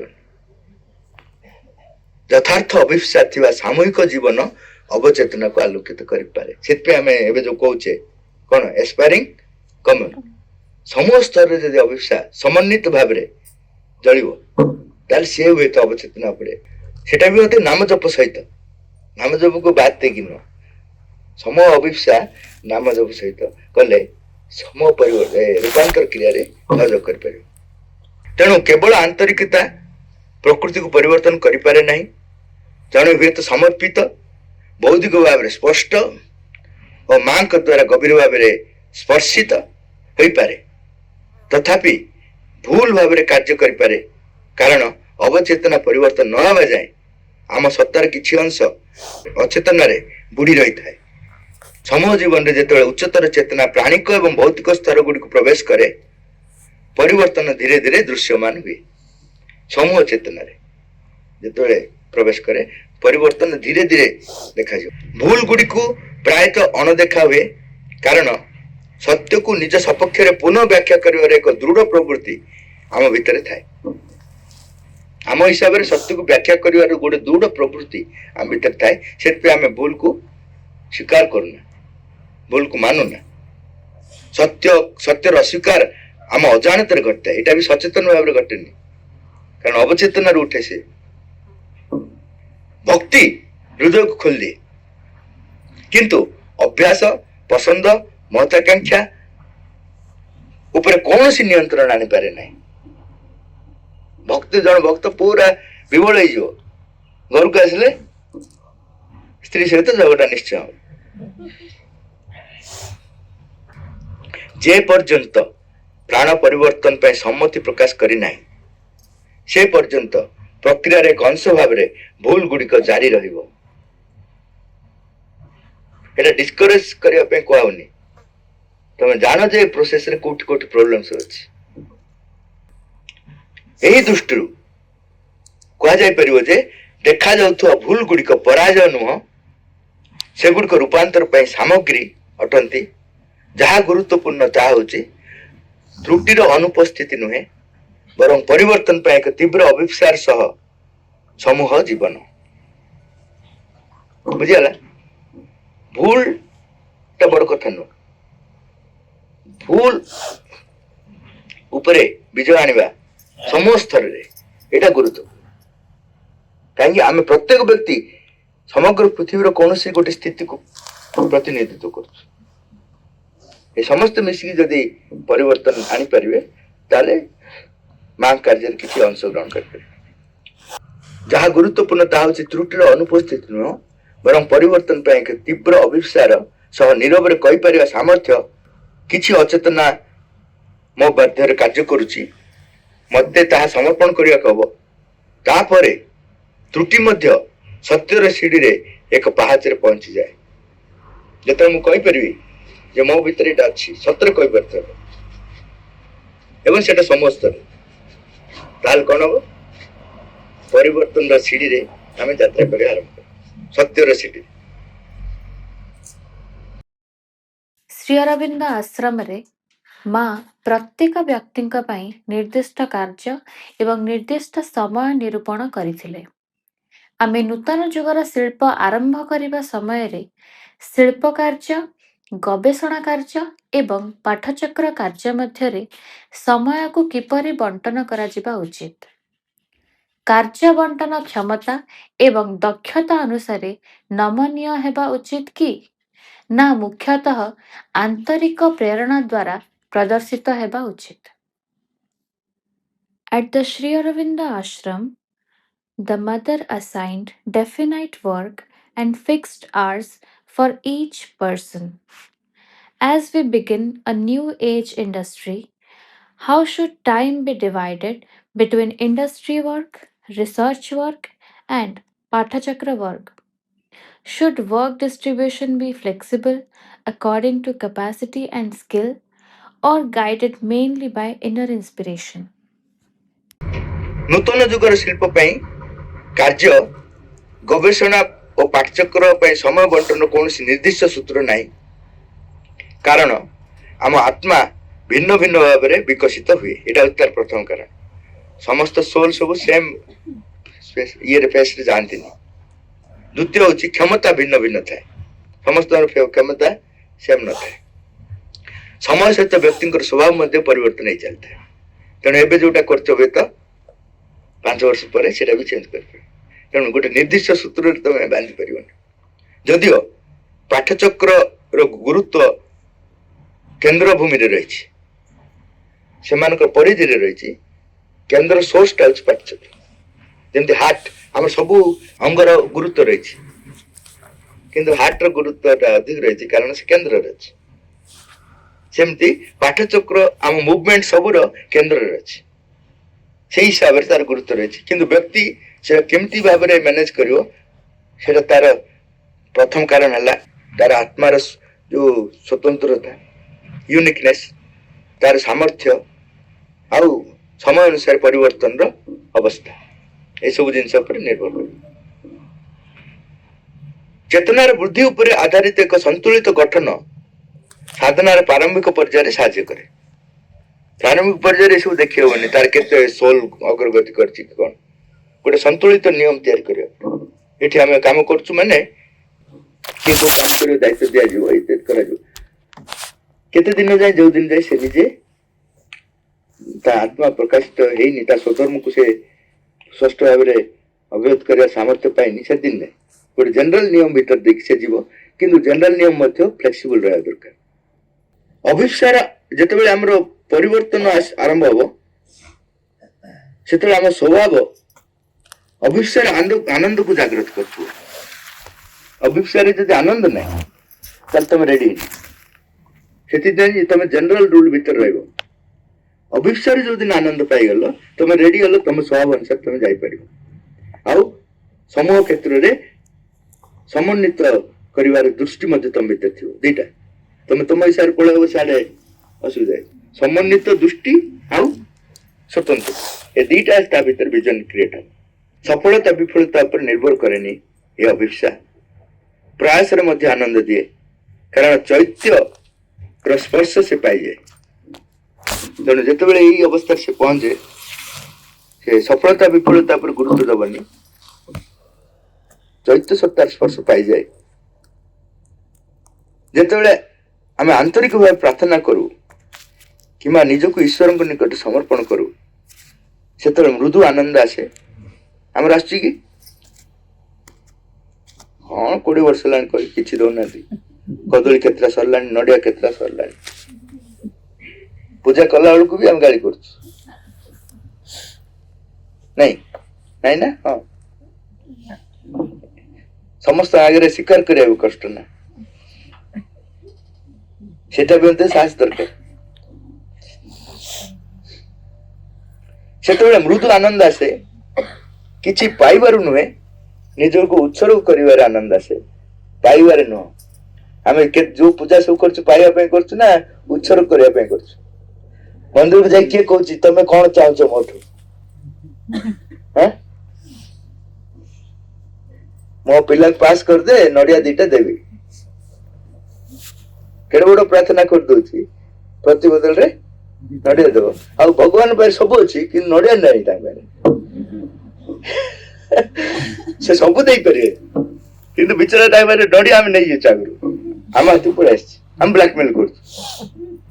ମୋ ପିଲାକୁ ଚାକିରି ଦବୁ ଯଦି 2ଟା ନଡିଆ ଦେ, ମୋ ଝିଅକୁ ବାହାଘର କରିଦବୁ 3ଟା। ସେ ବିଚରା କହିବ କଣ କରିବି, ମୋର ଉପାୟ ନାହିଁ, ମତେ ନଡିଆ ଖାଇବାକୁ ପଡିବ, ନହେଲେ ବଞ୍ଚିବି। କିନ୍ତୁ ପ୍ରକୃତରେ ଦେବାରେ ଆନନ୍ଦ। ଆମେ ଯୋଉ ପୂଜା ହଉଛି joy of giving, joy of taking ନୁହଁ। କେବେ ବି ନେବାରେ ଆନନ୍ଦ ନଥାଏ, ପ୍ଲେଜର ଥାଏ, ମାନେ ଗୋଟେ ସୁଖ ଥାଏ, ଯୋଉ ସୁଖ କି ପରବର୍ତ୍ତୀ ପର୍ଯ୍ୟାୟରେ ଦୁଃଖରେ ପରିଣତ ହେବା ବାଧ୍ୟ। କାହିଁକି ବାଧ୍ୟ? ଶ୍ରୀ ଅରବିନ୍ଦ କହିଛନ୍ତି pleasure and pain are eternal partners.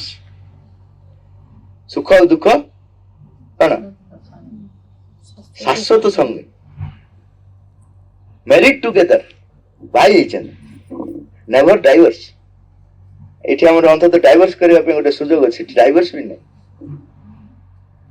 Never diverse. ଅର୍ଥାତ୍ ତମେ ଯଦି ସୁଖକୁ ଆଣିଲ, ଦୁଃଖ ତା ସହିତ ଆସିବ, ଗୋଟେ ଘଟରେ ଶୋଇବେ, ଗୋଟେ ରୁମରେ। ତମେ କହ ମୁଁ ତ ସୁଖକୁ ଚାହୁଁଥିଲି, ତୁ କାହିଁକି ଆସିଲୁ? ଆରେ we are eternal partners। ତେଣୁ ସୁଖକୁ ଯଦି ଚାହିଁଲ ମାନେ ଅନିବାର୍ଯ୍ୟ ଭାବେ ଦୁଃଖ ଆସିବ, ଏଇଟା ଜାଣି ରଖ। କଣ ଚାହିଁବ? ଭଗବାନଙ୍କୁ ଚାହିଁବ, ଭଗବାନଙ୍କର ଆନନ୍ଦ। ସୁଖ ଦୁଃଖ ଏ ପରସ୍ପର ବିପରୀତ ନୁହଁ, ଭଗବାନ ପାଖରୁ ଆନନ୍ଦ ଆସିବ। ଚେତନା ଖୋଲିଯାଏ, ଯାହା ଆମର ଅନ୍ତଃସତ୍ତା ଉଚ୍ଚତର ଆଲୋକ, ଶାନ୍ତି ଓ ମାର୍ଗଦର୍ଶନ ପ୍ରତି ଗ୍ରହଣଶୀଳ ହୋଇଯାଏ। ଏହା ଏକ ଅନ୍ଧକାର କୋଠରୀରେ ଏକ ଝରକା ଖୋଲିବା ପରି, ଯାହା ଦ୍ୱାରା ବାୟୁ ଓ ସୂର୍ଯ୍ୟ କିରଣ ପ୍ରବେଶ କରିପାରେ। ତ ଏଇଭଳିଆ ଗୋଟେ ସ୍ଥିତିକୁ ଆସ, ତମର ଅନ୍ଧକାର ଘର ସବୁ ଖୋଲିଯିବ। ଯେମିତି କବାଟ ଖୋଲୁ ଖୋଲୁ ସୂର୍ଯ୍ୟ କିରଣ ପଶି ଆସୁଛି ଏବଂ କଣ कौन आसी पवन भी पशि आसी फ्रेश लगुची सेमती तुम भीतर गोटे अनुभव आस अभिष्य को प्रगति कर साहाय्य करे तथापि या पूर्णता प्रदान करें ना कारण अंतसत्ता सबकि प्रस्तुत कर किंतु पूर्णता दे पार सब गोटे लिमिटेशन रही मोर अंतरसत्ता जागृत हो गला अर्थ सब किसी करदे भाया लगे कि तार पावर ना कौटी पावर ना रूपांतर ता हाथ ना अति मानस क्रियार आवश्यकता ही ये सब काम कर अतिमान शक्ति ही एक सब कार्य कर बाह्य श्रृंखला अंतर प्रगति पे उद्दिष्ट हवा उचित हम भीतर प्रगति पे आम कम जगह बाछि ना जोटा कि आमको साहाय्य करू भीतर जावा आम बाछा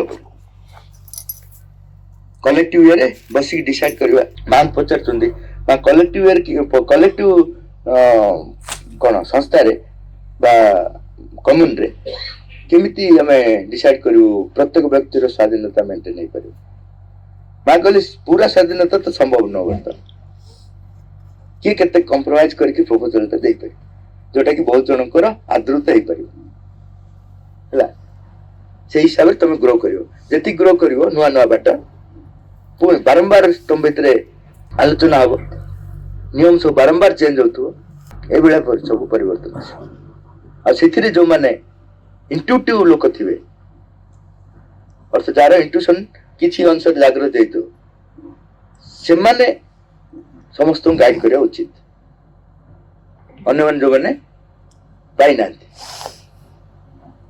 केतरा समस्या सब रही कहीं आम कह तार इंट्यूशन अच्छी ग्यारंटी कौन से जहाँ कहीदे मन रू कहीदे कारण बाहर तो एका देखा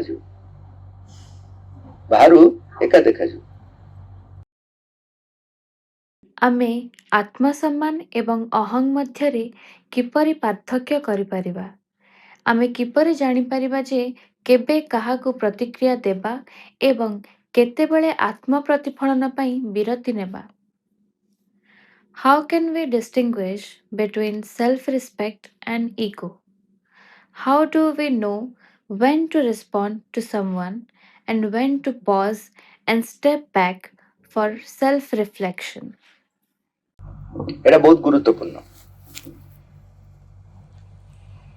आत्मसम्मान अर्थ होची आत्मा जो कार्य को करया पे आछि पृथ्वी को कौन सी परिस्थिति से कंप्रोमाइज हवा उचित नहीं हमें बारंबार तक बिकी दो पैसा पे बिकछु अर्थात आम जो आदर्श ग्रहण करछु हम बस जो आउ किछ कहला से समय से आदर्श जो आम एठिक आसछु सेटा जदि कौन सी कारण रे पैसा पे हो कि सम्मान पे हो कि आउ किछि कारण पे हो एपरिक ऊर्ध्वतर कारण सेटा होछि सेल्फ रेस्पेक्ट ऊपर बाधा सृष्टि करछि जेमती माँ गोटे कल्पश्री रे कपट कहते दुई जन भाई जने परिस्थिति अनुसार धनी हो गला और जन बहुत गरीब हो गला खाइबा को नहीं से आसिकी ता बड़ भाई जे धनी ताकू आसी कहला मते खाइबा को दे मु मोर जन्मर अधिकार दे अर्थ मु जो आसी पृथ्वी को से अधिकार तो दे माँ कहले एटा पिलालिया बेला लागुची गपटा किंतु बहुत गभीर सत्य रही ता निजर जो जो अधिकार पाई से भगवान को पाइबार प्रत्येक व्यक्ति भगवान पाइबार अधिकार पाई माँ लिखिं कौन सी व्यक्ति कौन सी परिस्थिति ताकू एक कार्यक्रम अटके पारिबनी केवल जड़े अटके पार से हूँ से निजे भगवान को प्राप्त करने कौन सी परिस्थिति कौन सी व्यक्ति ताकू अटके पार ना केवल जड़े व्यक्ति अटके पार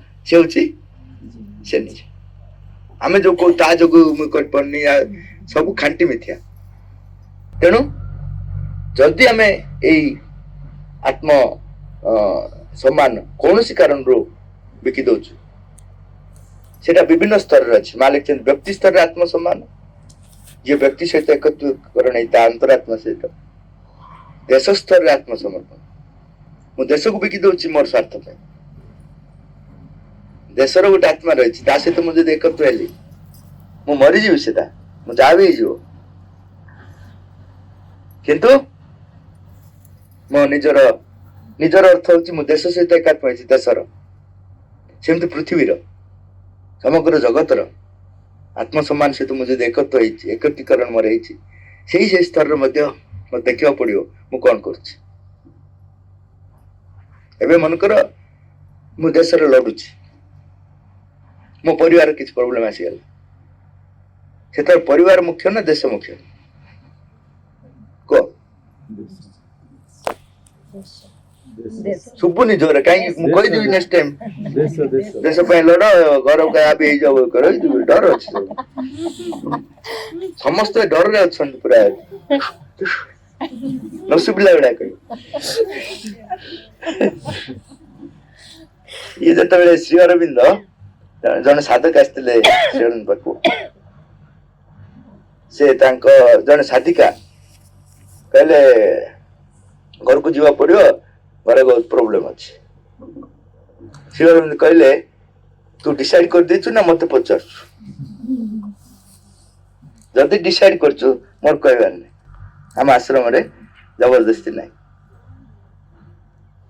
हाँ आश्रम रूल अनुसार ते जहाँ बाट हम से अलग कथा आ चेतना स्तर जहाँ हम से अलग कथा किंतु तू जापर नाई से बदरामी देखला से कहला नाई नाई आप जाना से रवींद्रनाथ टैगोर झीरी है खबरटा पड़ेगा से एड बड़ चिठ लिखले तुम जोग एत निष्ठुर कि सियाड़े जड़े मरिया अवस्था अच्छी तुम छाड़ुन एटा की प्रकार जोग बोली एड बड़ चिठ मु तो डिटेल कहनी लिखले श्री अरविंद कविता को उदाहरण देले से लिखिं जो मैंने निज स्वार्थ निज परिवार सबको भूलिकी देश पर लड़ती नाम स्वर्णाक्षर लिखा कहले जो मैंने देश पर लड़े जदि नाम स्वर्णाक्षर लिखा जो मैंने भगवान कार्य निजक देवे कार्य कौन लिखा डायमंड ना जी देश परिवार को केयर करनी तो गाड़ी करन मत जमी गाड़ी कल सम्मान ना दौच स्वर्णाक्षर लिखा भगवान कहते आसला बेलू गाड़ी कर बर देश अपेक्षा अधिक गुरुत्वपूर्ण है भगवत कार्य कारण भगवत कार्य हेले ही देश सुरक्षित रहे जो अतिमानस कार्य देश को सुरक्षित रखे क्या कहते माँ कहले किए मन रख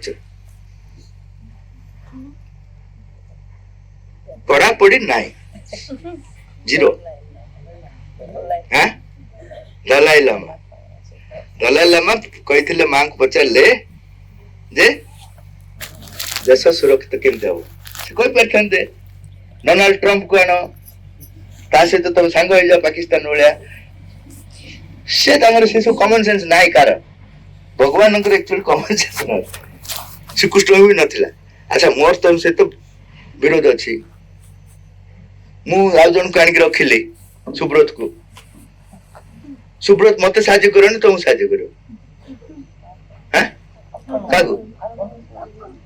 कौन कौन मत साज्य कर श्रीकृष्ण उल्टा अर्जुन सागर रही सब अस्त्र शस्त्र सब सैनिक मान नहीं जा आम विरुद्ध लड़े जदि श्रीकृष्ण कमन सेन्स था अच्छा एबे जदि जने सेंती करिवो ताकू दोरी कहबो कि नै एबे भी श्रीकृष्ण कथा सुनिछ एवं मो आचार्य बैंक सांग तांको घर जिंस नै कि आजण देती की सांग बोल कहबो न नै हैं किंतु आध्यात्मिक स्तर रे जिंस जाका आउट स्तर देखा जाए आमे जो स्तर देखु से स्तर से देखु ना तेणु एठी निष्ठुरता नुह एठी सामग्रिकता देश पाई जे लड़ुची से केते संतान को रक्षा कर भी बाह्य कारण एटा भी मु असल कारण कहूनी असल कारण हूँ पितृ भगवान निर्देश बा गोटे सम्मत प्रेरणा सेटा तुम परिचालित कर सेटा असल कारण ये सब बुझाइबा मोर प्रयास एवं अभिप्सा आंतरिक नुहे केवल मानसिक भाव में किछि बुझिबा पाई प्रश्न पचारिबार अर्थ କ'ଣ ଏକ ପ୍ରକାରର ଜଡ଼ତା?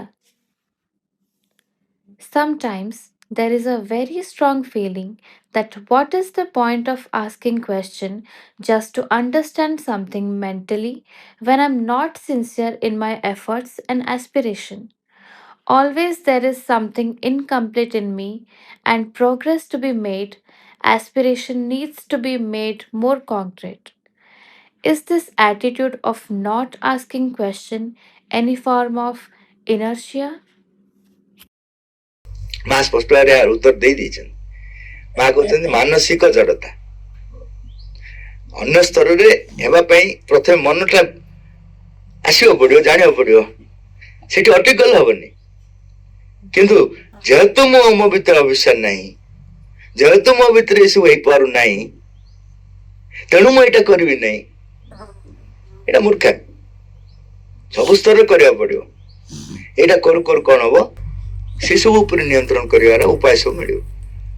ତେଣୁ ପ୍ରଶ୍ନ ନିଶ୍ଚୟ ପଚାରିବ, କିନ୍ତୁ ପ୍ରଶ୍ନ ବହୁତ ପ୍ରକାର ଅଛି। ମୋ ପାଖକୁ ଯେତେବେଳେ ପ୍ରଶ୍ନ ଆସେ, କେତେ ଜଣ ପୁରା ବଞ୍ଚିକି ଥାନ୍ତି ପ୍ରଶ୍ନ ସବୁ, ଆଉ କେତେ ଜଣ ସାଲାଇନରେ ଥାନ୍ତି, ଆଉ କେତେ ଜଣ ଡେଡ୍ ବଡି ଆରମ୍ଭରୁ ଡେଡ୍ ବଡି ମୋ ପାଖକୁ ଆସିଥାଏ। ମୋ ଅବସ୍ଥା କ'ଣ ହେଇଥିବ କହ। ମୁଁ ତାକୁ ଠିକ ଠାକ କରିକି କଲା ବେଳକୁ ସେ ବଡ କୁତୁବ ହେଇଯିବ, କେମିତି ପ୍ରଶ୍ନ ପଚାରିଥାଏ, ତୁ ପଚାରି ନଥିଲୁ ବାବୁ, ମୁଁ ତିଆରି କରିଛି। ସେ ପ୍ରଶ୍ନକୁ ବହୁ ଭାବରେ ତିଆରି କରିକି ଲୋକମାନଙ୍କ ପାଇଁ ଗୋଟେ ଜେନେରାଲ ଲେଭେଲକୁ ପହଞ୍ଚାଇବା ପାଇଁ ମୁଁ ତିଆରି କରେ ସେସବୁ। ଆଉ ସାଲାଇନରେ ଥିବା ଲୋକଙ୍କୁ ଆଉ ଟିକେ ସାଲାଇନ ଦିଏ। ଆଉ କେତେଟା ଜୀବନ୍ତ ଥାଏ। ଉଦାହରଣ ସ୍ୱରୂପ ଆଜିର ପ୍ରଶ୍ନ ସବୁ ବହୁତ ଜୀବନ୍ତ ଥିଲେ।